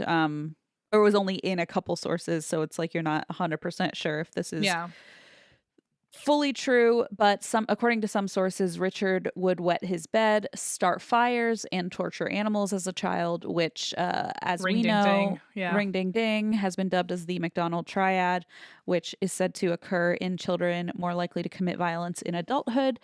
Hmm. But so either way, outside of the abusive household and this potential behavior, he had a pretty standard upbringing. Um, there was a time when his parents broke up and sent him off to live with relatives for a bit, but when they got back together, they moved the family to Sacramento for a fresh start, and teenage Richard had a pretty normal social life. He was even good looking, like his classmates considered him good looking. He made friends easily. He dated multiple girls throughout high school. But when he started dating, he kind of had a revelation about himself, which would haunt him throughout his life, which is that he was impotent. He, Oh. layman's terms, couldn't get it up. Hmm. And this was a huge blow to his confidence, which, I mean, you can understand as like a teenage boy. I imagine that Sure. would be a very difficult thing to reckon with, especially if you're dating people. And, so I can see this being, Especially in like the 60s or 70s, where I feel like right. there was definitely not as much information about it as we know today. Yeah, that's true. You couldn't even like Google it, Yeah, you can Yeah, Google it. what are you gonna do? Yeah, that's a good point. So he had a huge blow to his confidence, and he developed pretty extreme body obsessions. Mm. He went to doctors for help, one of whom said his impotence was a symptom of suppressed rage, but then said, anyway, that's it, and gave no help or advice or prescription or anything. Just was like, oh, you have Jeez. suppressed rage. Here, let me add to it. Okay, bye. Get out of my office. I don't know. Yikes. So he became obsessed with his impotence and his overall health, and he decided to start finding his own cure. And so he started reading medical books, and really obsessing with the idea of trying to heal himself. Hmm. And, as somebody with OCD, I can see that. I can see that. I don't know that he had that, but it almost seems like, oh, okay, he's just like obsessively trying to find something to like fix his Yeah. problems, and it gets way out of hand. So, Oh God. Okay. yeah, he starts self-medicating with speed, LSD, weed, and alcohol. And eventually, through all his obsessive quote unquote research, he comes to the conclusion that he can't maintain an erection because there's not enough blood in his body. And to I see what's see where we're happening here. going. Yeah. Yeah. So, to some extent, I feel like that isn't the wackiest idea at the No, start, it's at a certainly very rooted base in level. it's rooted in some basic logic. Anatomy, right? Like the Yeah. blood flow. Okay, you need that to, yeah. So, right. So, to an extent, I'm like, okay, I get the train of thought. Um, but as somebody suffering from mental illness, etc., he became obsessed with blood. Obsessed. Aha. It's sort of like he saw that as his like little life raft, and he climbed on and he did not let go. And this is the notorious obsession that he would become known for. So, despite all this happening as a teenager, like during his teenagehood, he graduated high school, he moved into an apartment with friends, and this is where his drug and alcohol dependencies worsened. He would get high and walk around the apartment naked, which, shocker, his roommates didn't love. What? Why not? Super not into it. I know, it's weird. Like, seems right down your alley, but no, they It didn't love honestly, it. I did live for 6 years with someone who was trying to qualify for Olympic swimming. He was in little skivvies pretty often. So Yeah. that I think he had a reason. But what I think about was this guy just walking around naked for like He was a just high and just wandering around. oh There he was on drugs. Yes, he was high. He would get high and just Okay. wander around naked. Yeah. I didn't know if I thought he was just like a nudist, and I was like, that's fine. But No. I get it now. Yeah. I wish that I were get it now. it. I wish it were just that, but unfortunately, no. Okay, Um. so I'm reading the room now. Yeah, they didn't love it. He was not reading the room. They tried to kick him out, and he refused to leave. So instead, everyone else left. They were like, you know what? We're moving out. You can stay here and have this apartment to yourself.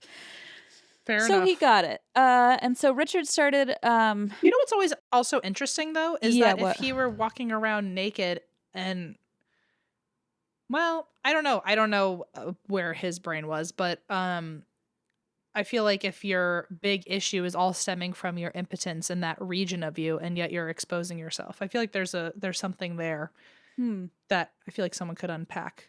Yeah, Or that's a good if he's or maybe if he's truly just high and just taking his clothes off it like means nothing. Yeah, it's hard And to say because there were so many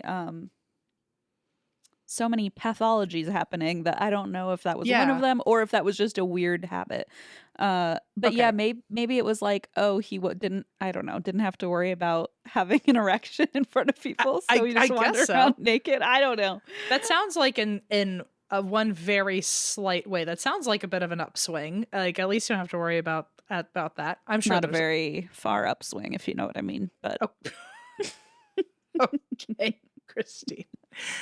I'm also aware that there's a lot of like issues with that, but I feel like at least if you're looking for a silver lining, at least you don't have to worry about that. yeah, at the very least, right?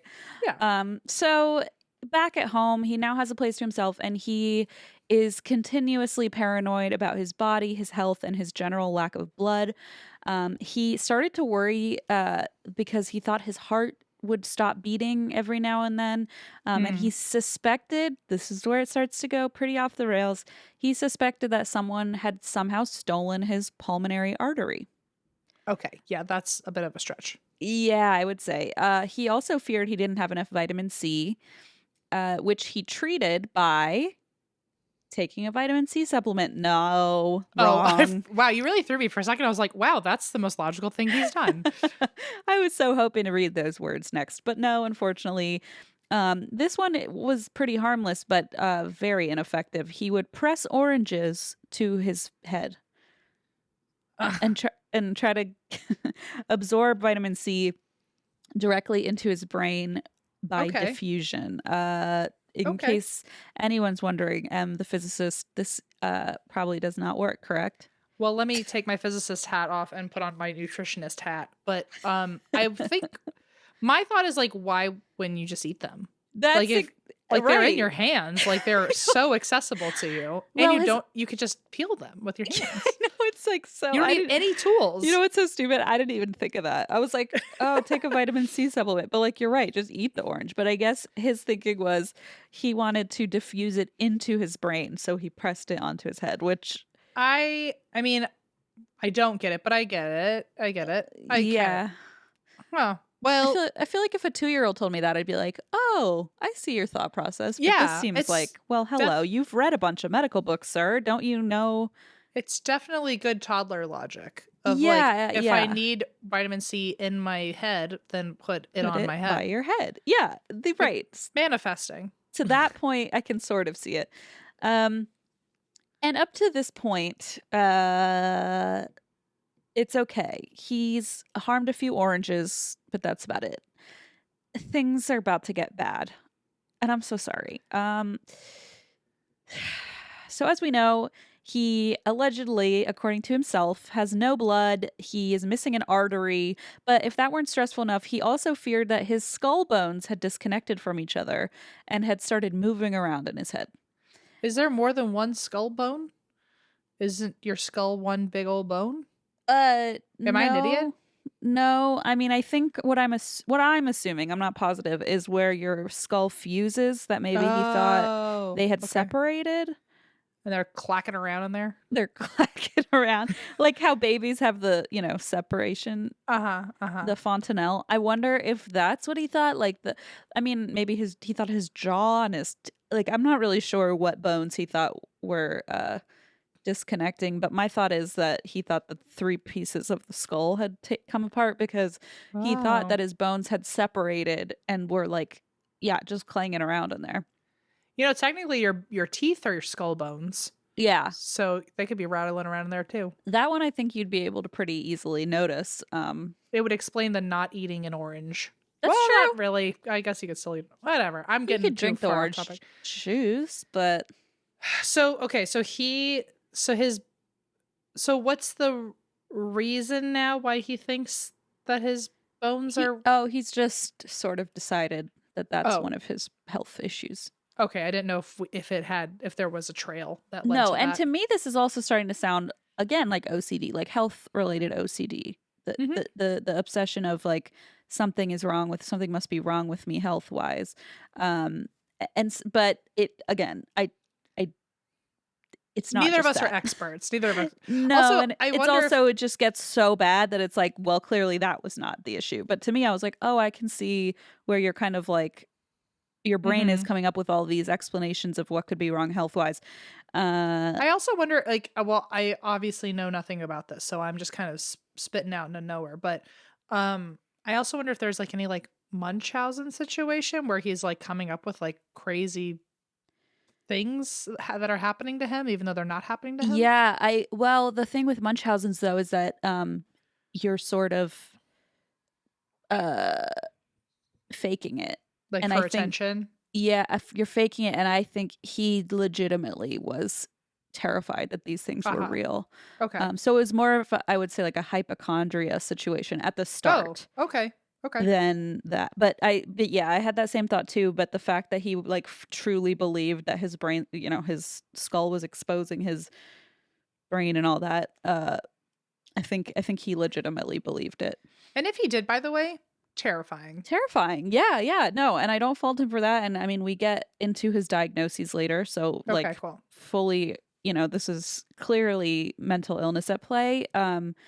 Because there was no reason to suspect that his bones in his head were actually separating, but he really truly believed it. And so to kind of help him keep an eye on that, I guess, he shaved off all his hair so he could see if his bones were moving. That makes sense. Yeah. And so he saw multiple doctors. He was routinely dismissed as a hypochondriac when he clearly needed some major Help. mental health intervention. And he was ultimately diagnosed with paranoid schizophrenia at age 23, which, I mean, as you know, I've a limited experience researching that, but from what I've learned, that kind of manifests in like late teen, early Mm, 20s for oftentimes men. And so that would kind of fit where he's sure. graduating high school, he's done okay so far, and then it, all kind of comes to the surface.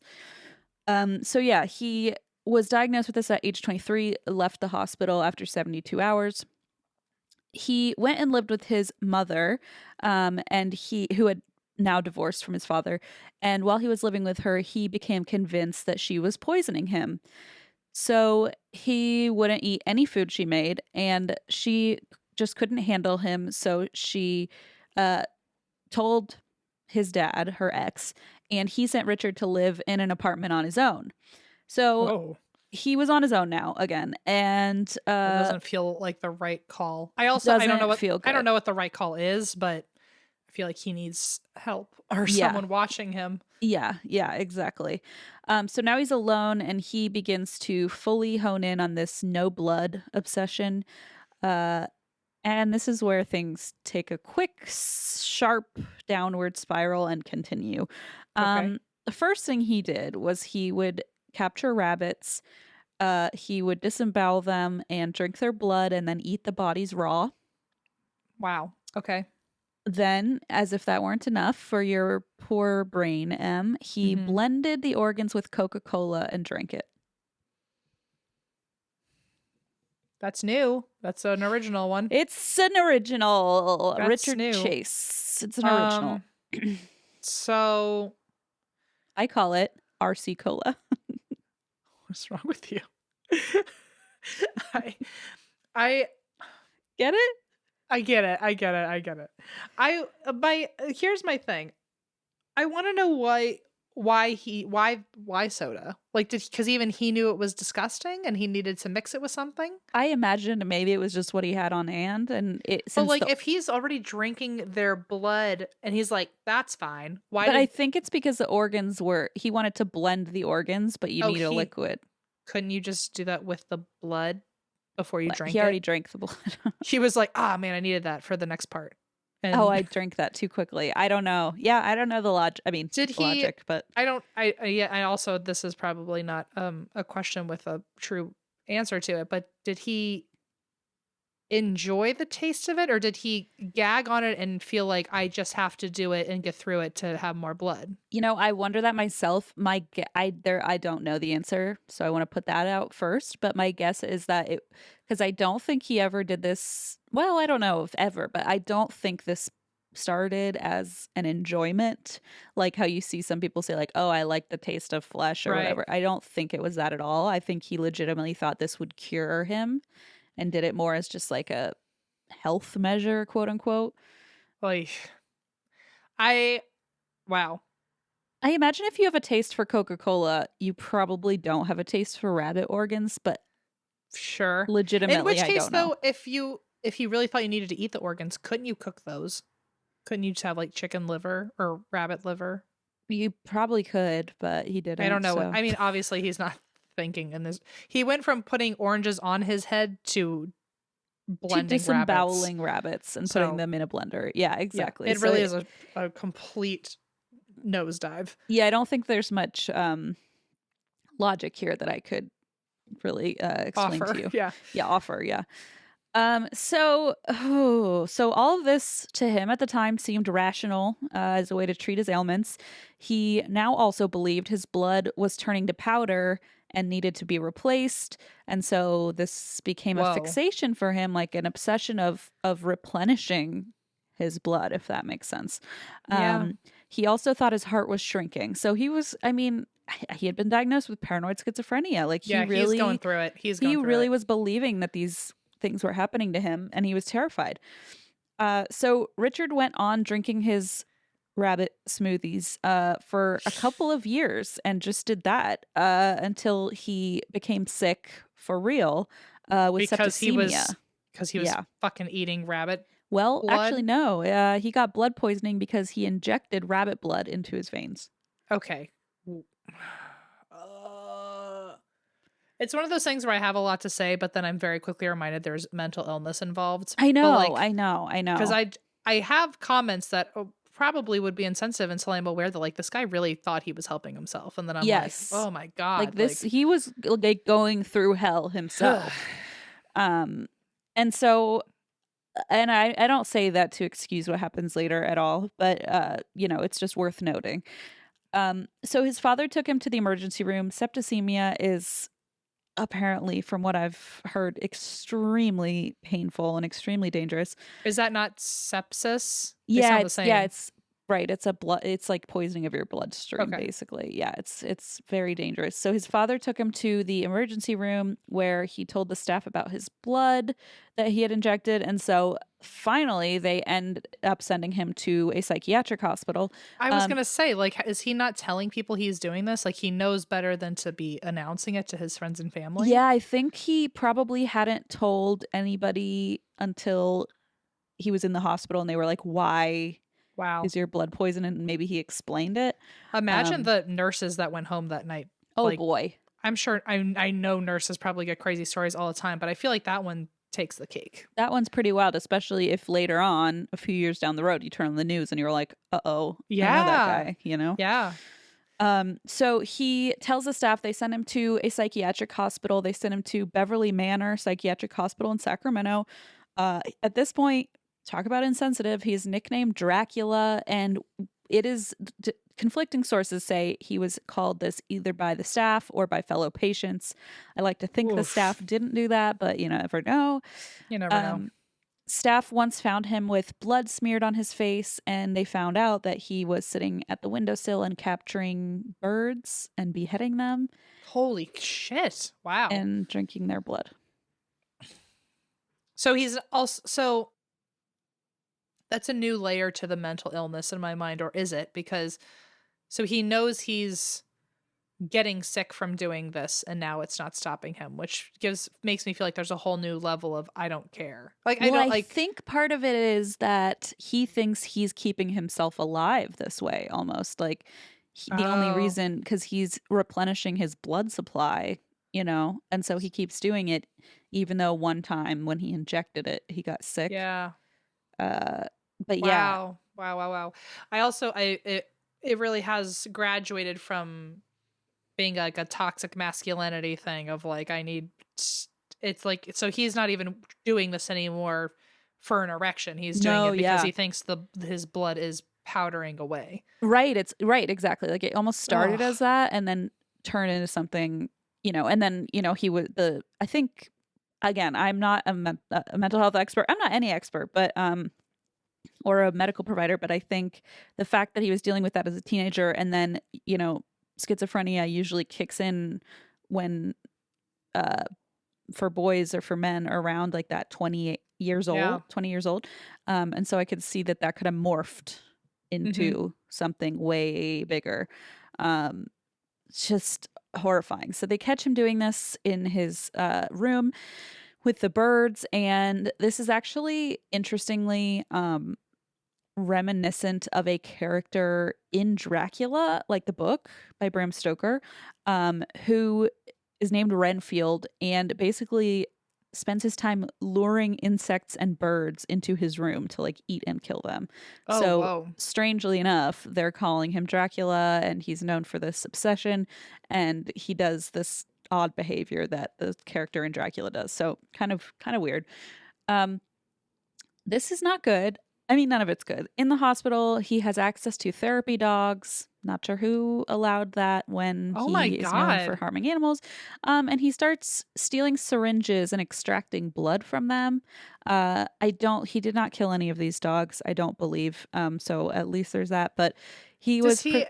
Sorry, I know it's no, like, no, I no. like Ask there's. away. I might not have answers, but it's worth I asking can't because, imagine you will. I'm just screaming into a void at this point because it's like but you're probably saying what everyone else is thinking, So, maybe I feel like I don't know what it's like to live like a paranoid schizophrenic. I don't have that knowledge, but I feel like even if you think, oh, I need more blood so that way I can put it in my body, you would think like there's at least the fear of cross contamination of like if you really think like, oh, I need more blood, I feel like I would still think like, oh, if I need blood, if I do too much blood, then that might be bad too. Like, but obviously this person is not stable.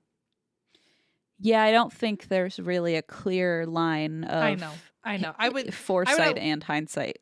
I would at least think if I need more blood without cross contamination, I need human blood. In which case, then you're a Well, don't literal worry. serial. That's kind of where we end up. So, Okay. Okay. Well, I don't know why I'm surprised by that, but it just feel like there's like the of all the illogical things happening here, the most logical one is to streamline human blood with human blood, and so the animal blood is just and mixing it all together and just being desperate for blood at all. That feels like a whole other level of desperation.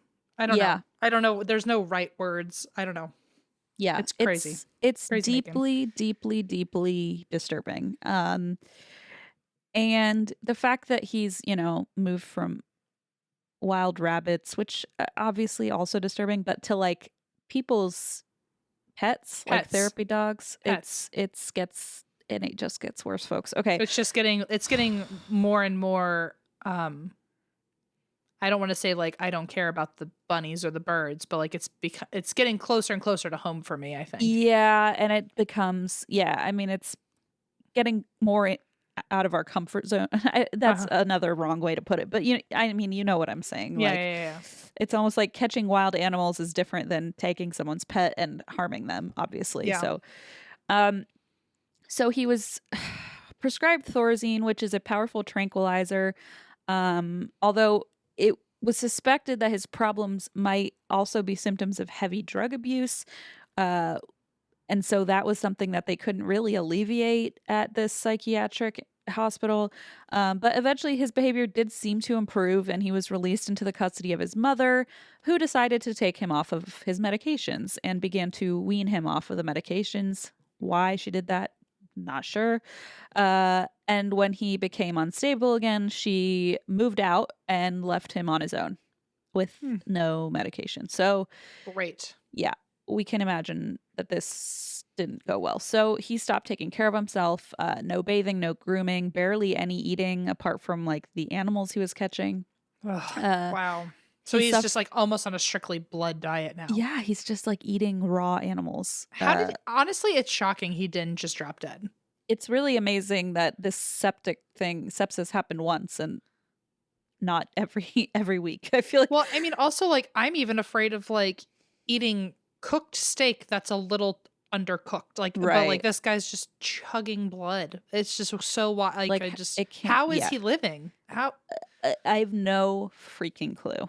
Um, he basically just continued to capture, kill, and consume animals.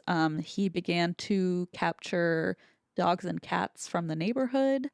Okay, that's where we're heading next. Yeah, and he even got some at pet stores. Oh, for God's sake. Okay, Okay. that's the end of that, I promise. A neighbor did say later, "Oh, I saw him just carrying different animals into the house." And but never reported it. Hey, see Ugh. something, say something, folks. Okay, even especially if it's about helpless animals. All right, Yep. okay. At some point, Richard showed up at his mom's house with a dead cat. We don't know whose cat it was or whether it was her cat or his cat, but he showed up with a cat. And in front of his mother, he threw the cat on the ground, opened it up with his bare hands, put his hands inside of the cat, smeared the insides on his face, and drank the blood, all while screaming. Oh. And Why his was the mother screaming the worst part of that for me? just like Okay. screaming at his mother, right? Yeah, it just adds some weird, like animalistic, horrific thing to it. Um, his mom closed the door, and never reported the incident to anyone.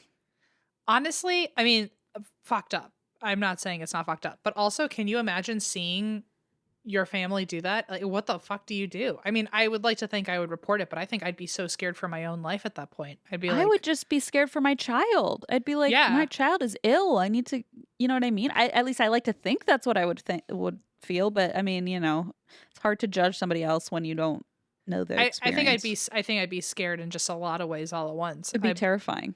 I'd be, I mean, I obviously don't have a baby, so I don't have that frame of reference. But even if it were you, I'd be like, what the fuck is going on? Are you Yeah. okay? But then also, I guess with their history of like him clearly needing help and her clearly not Right. supervising It's him, not like surprising necessarily I that. don't want to say she's a bad mom because I don't know what she's like, but it sounds like there's been a lot of incidents where like it was clear he needed to be monitored and And neither of his parents really did anything. they seem to be okay. I don't know. I don't want to. I don't know their parenting style. All I know is what I'm hearing, and it doesn't sound super hot. Doesn't sound like I would get advice from them. Yeah, I feel like if anything has ever been described as a cry for help, here's one, a big one. Yeah, I don't yeah, know, but I I don't know. agree. Maybe he was just trying to scare her and it worked. But And she for never reported it ever, not even later. Or well, I well, guess I she mean, had to for this yeah, we know story. it now, but like at the time, she didn't report it. And again, like I guess on the other hand, like who do you report it to? I mean, Yeah, uh, uh, was hurting. I don't know. You might not know this either. At what point did like hurting animals become like a law? Like I don't. so they're actually they do touch on that later, and I bet nowadays it's different, but I think in the 70s there really wasn't probably much protection for So like animals.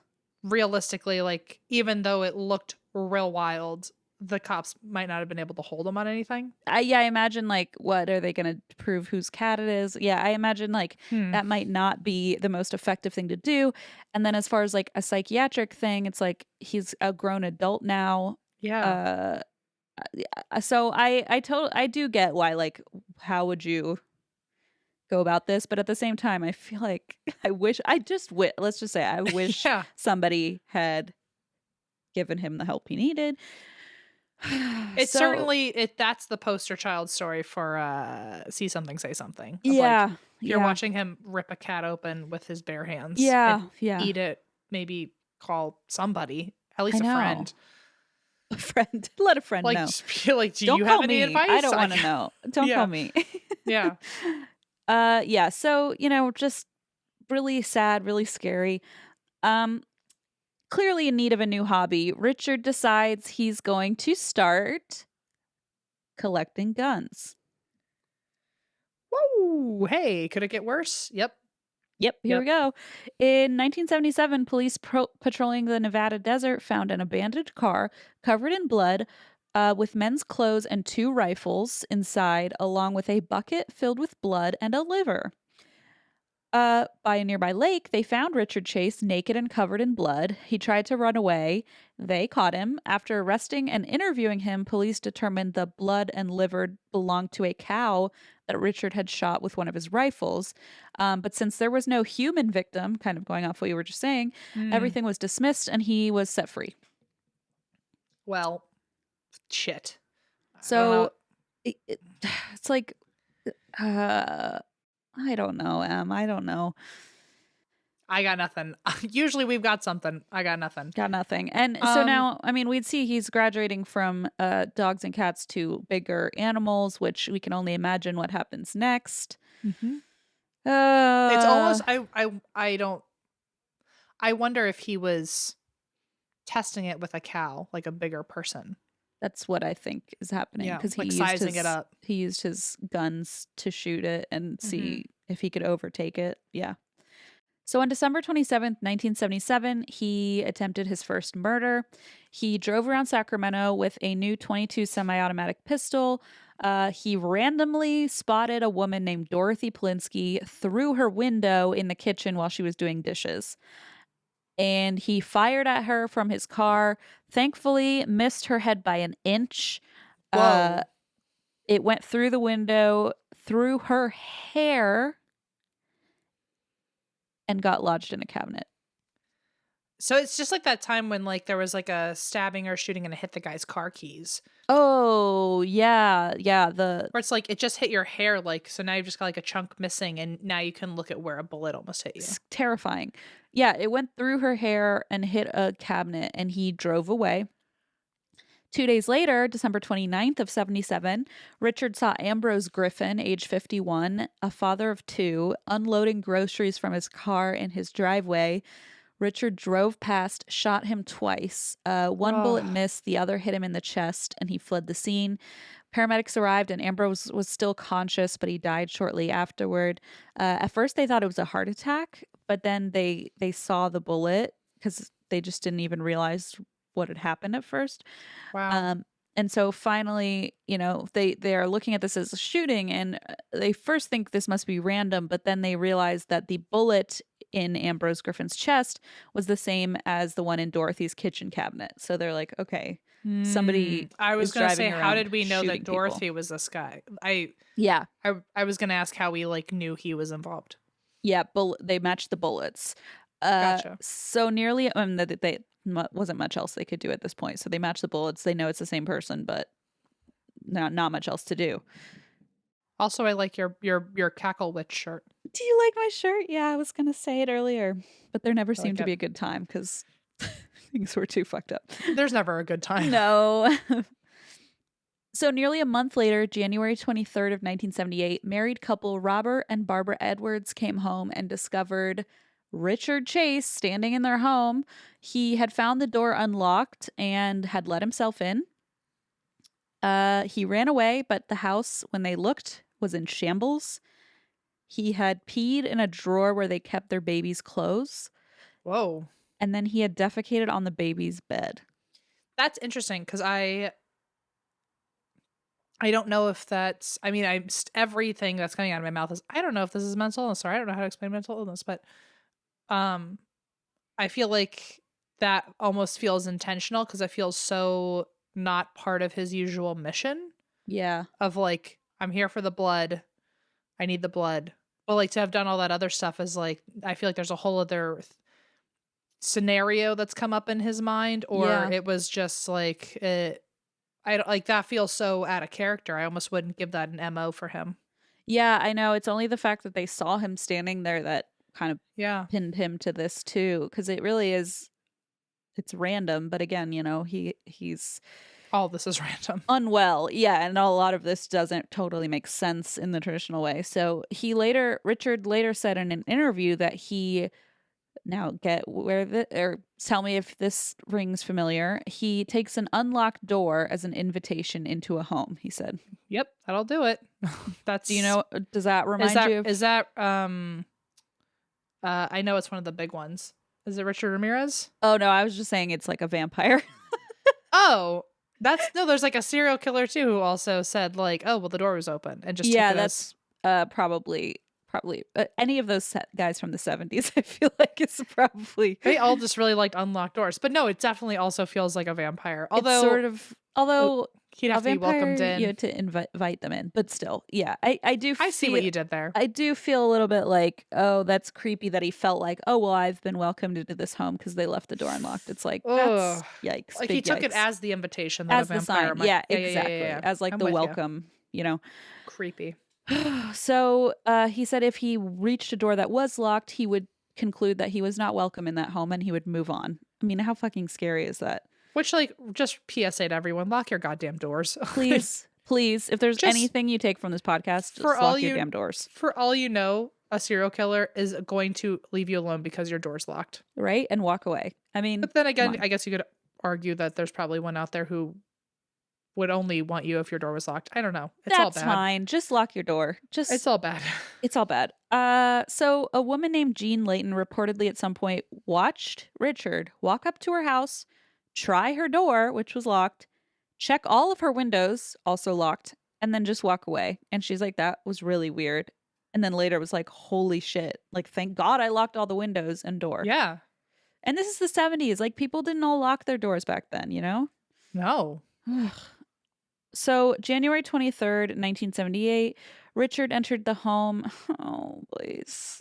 I just said Blaze, I mean M. This is when I was researching this earlier and I was like, Blaze, this is so fucked up. But now I just have to tell you. M. Thanks. Yeah, I'll be Blaze. I'll be Blaze for right now. Blaze, hold my hand. So he broke into the home of 22-year-old Teresa Wallen, who was 3 months pregnant. Oh, God. He shot and killed her. He then took a knife out of the kitchen and stabbed Teresa. No, he did not do that. Thank God. Okay. But thank you for saying it out loud so that we all had to think about it. Okay. He stabbed her heart, removed some of her organs, and sliced off one of her nipples. Oh, shit. Okay. Then this is just so beyond. He used an empty yogurt cup out of the trash can to scoop up her blood and drink it. Okay. Dare I ask what happened with the baby? Or was, obviously the baby died. I mean, she was only 3 months pregnant. So yeah, there was not. So he might have not even known that she was pregnant, is what you're saying. Right. Yeah. Yeah. Okay. I thought that was, in my mind, he was aware and something was going to also happen to the baby. Which... No, I think that was just part of, oh, wow, well, let's just make this even more fucked up and throw in the fact that she was pregnant, of course. So there's more that he does here. Okay. So he engages in acts of necrophilia with Teresa's body. Then, as if that weren't fucking horrible enough, he goes outside, collects dog feces, and puts it in her mouth. Okay. Okay. That's all. I'm sorry. I'm still in my own head of like trying to like figure out why and like I don't think I need to. I know. My brain doesn't understand. I think like humans, yeah, I feel like we want to like explain things and put them in a box, but I think this is not one that's gonna happen. I really got nothing. That's a rough one. Yeah, it's bad. So Teresa's husband David came home and found her like that. Oh, Can you imagine? No, I can't. Responding police officers were at a total loss. One of them later called it the most bizarre thing he had ever seen. They couldn't figure out what the fuck was going on. There was like a yogurt cup. There were these like bloody ring marks on the floor near the body, which resembled the water stains a glass makes when you set it down on a table. Right. The killer wore gloves to commit the crime, and he also cleaned the knife he used and then put the knife back in the kitchen. And is he also like, so with the cow, I don't know if there was like a bucket of blood. Mm-hmm. And with this one, there was like, he was just drinking out of a little cup. So like, mm-hmm. is his goal anymore to be drinking as much blood as he can? Or is it, that's not even part of this anymore? I think the blood obsession is continuing. I think he just is adding on to it. Yeah, it seems like it's just gotten bigger and more complex. Okay. Sure. So 2 days later, a dog was found having been shot and killed with the same ammunition that Teresa had been killed with. The kidneys of the dog were missing. And finally, somebody reported something, and the sheriff's department noticed the similarities between the dog, Teresa's killing, Dorothy, and Ambrose Griffin, the same bullets. They theorized that the killer lived within a square mile radius of all the crimes, and they determined the killer was thought to be disorganized and classified by the FBI as an impulsive blitz killer, a murderer who acts alone and without a plan. So I think that pretty much sums it up. Like, he did not have a plan. He was doing it alone. There wasn't really forethought to this. Yeah. So they got that nailed down. But it's not over yet. 4 days after Teresa's murder and a mile south in Marywood Drive, Richard entered the unlocked home of 38-year-old Evelyn Maroth, who was babysitting her 22-month-old nephew, David. Her friend, Daniel Meredith, had taken her 6-year-old Jason shopping for snow boots so he could go on a trip with the neighbors. Richard walked into the house, found Evelyn upstairs, and shot and killed her in the hallway. He took Evelyn's body to a bedroom where he attempted to remove one of her eyes.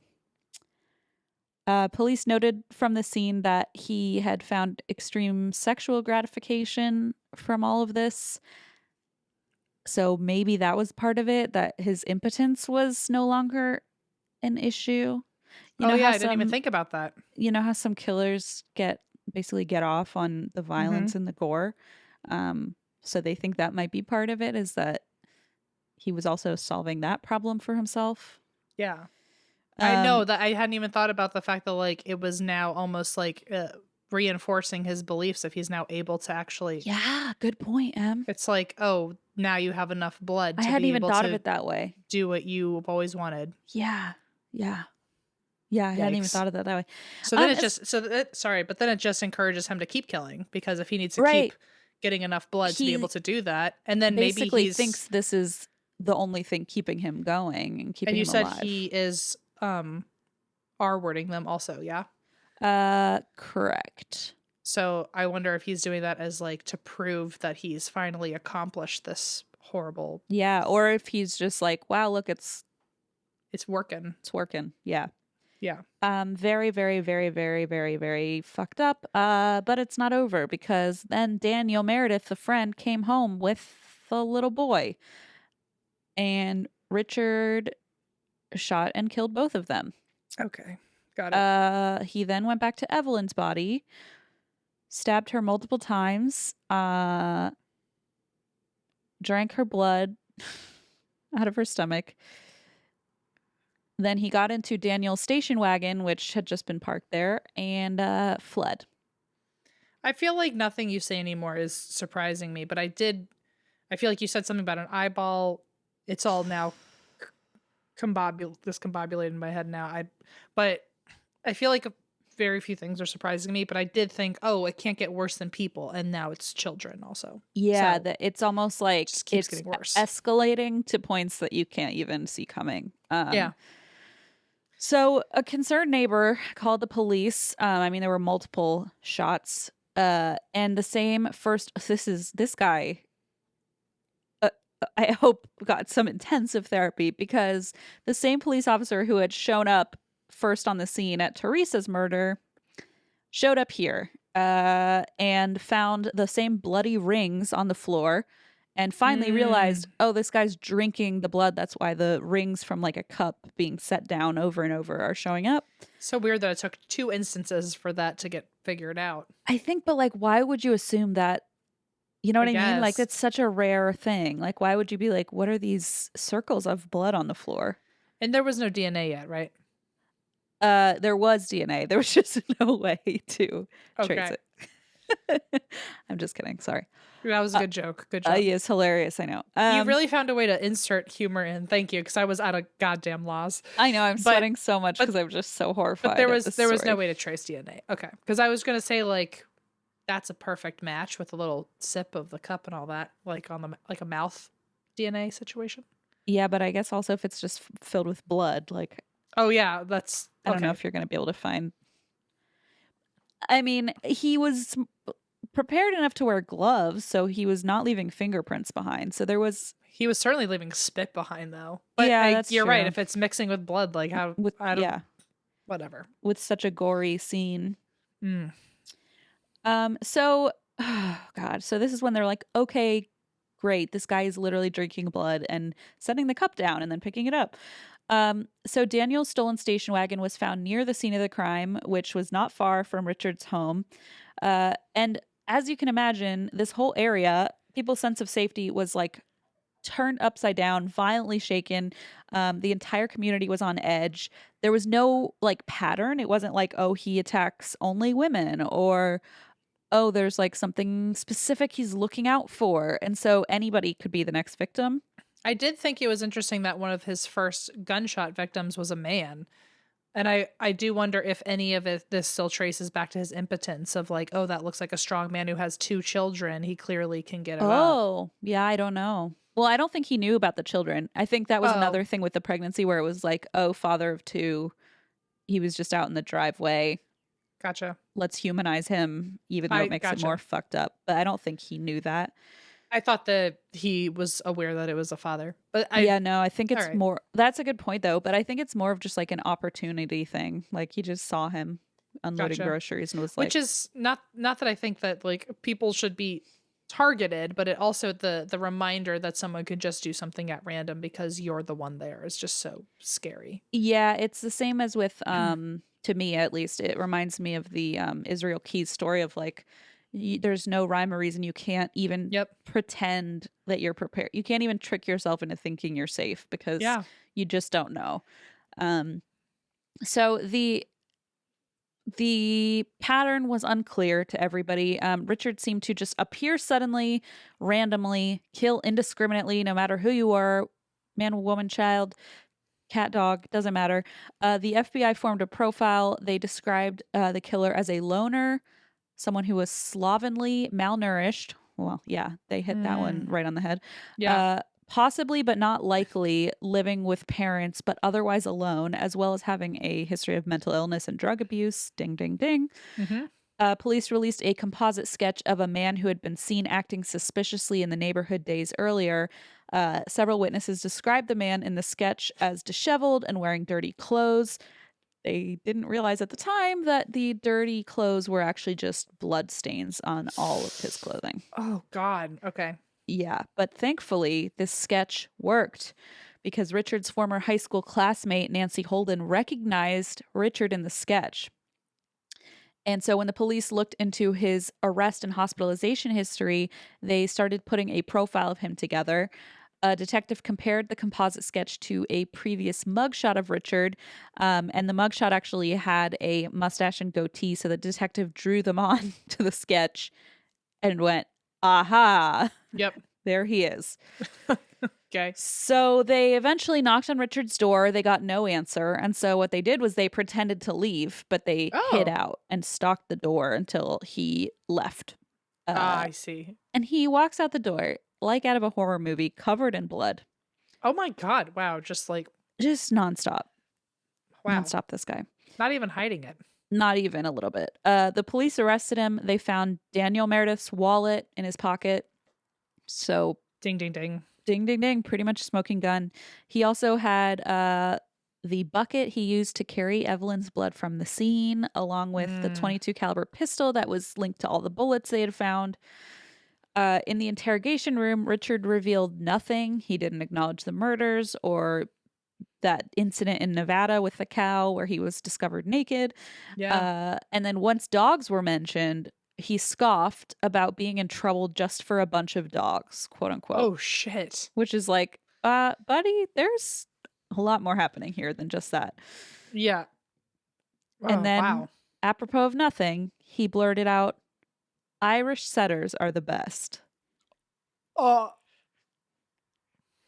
Isn't that horrible? Yeah. It's the absolute sorry. worst fun fact ever. I'm so sorry, everybody. Officers, meanwhile, searched Richard's apartment. They found nearly every inch of his entire apartment covered in blood. Just like fucking The Shining elevator scene, Holy basically. shit. The kitchen was especially macabre, except the knife drawer, which was clean and orderly and described as like surgically clean, this knife drawer. So weird.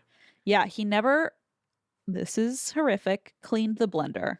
So he had never cleaned this blender. So it was also like dirty, moldy, old organs all blended up with your new ones. Oh, yeah. And they said the smell was, I mean, there's not even a word for it probably, but just thinking about it. Yeah. it's like sickening.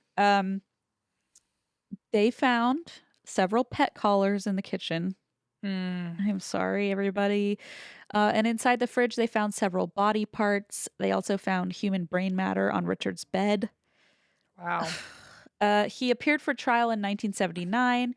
Prosecution sought the death penalty, but defense fought for second-degree charges, pleading insanity. The argument basically boiled down to whether or not the crimes were premeditated. And because he wore gloves, cleaned a knife to cover his tracks, the jury felt he was sane enough to know right from wrong. Right. And they found him guilty on 6 counts of first-degree murder. He was sentenced to death by gas chamber. And in prison, Richard's fellow inmates were terrified of him. And so I guess, understandably, I guess the way that they decided to approach this terror was to goad him into taking his own life.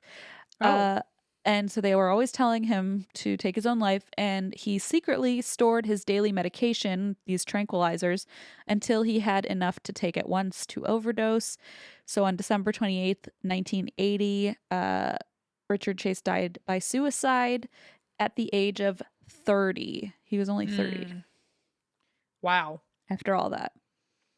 Yeah, in my mind, he was like a 6-year-old man at this point. Like, yeah, he had lived there's such a crazy life. Yeah, there was so much happening. And it's really fucking sad on so many levels, and just alone the mental illness alone is just so tragic. But then on top of that, the number of people and animals that were hurt and killed and lives ruined just because, this person could not get any help. It's just very, very, very, very gruesome and horrific.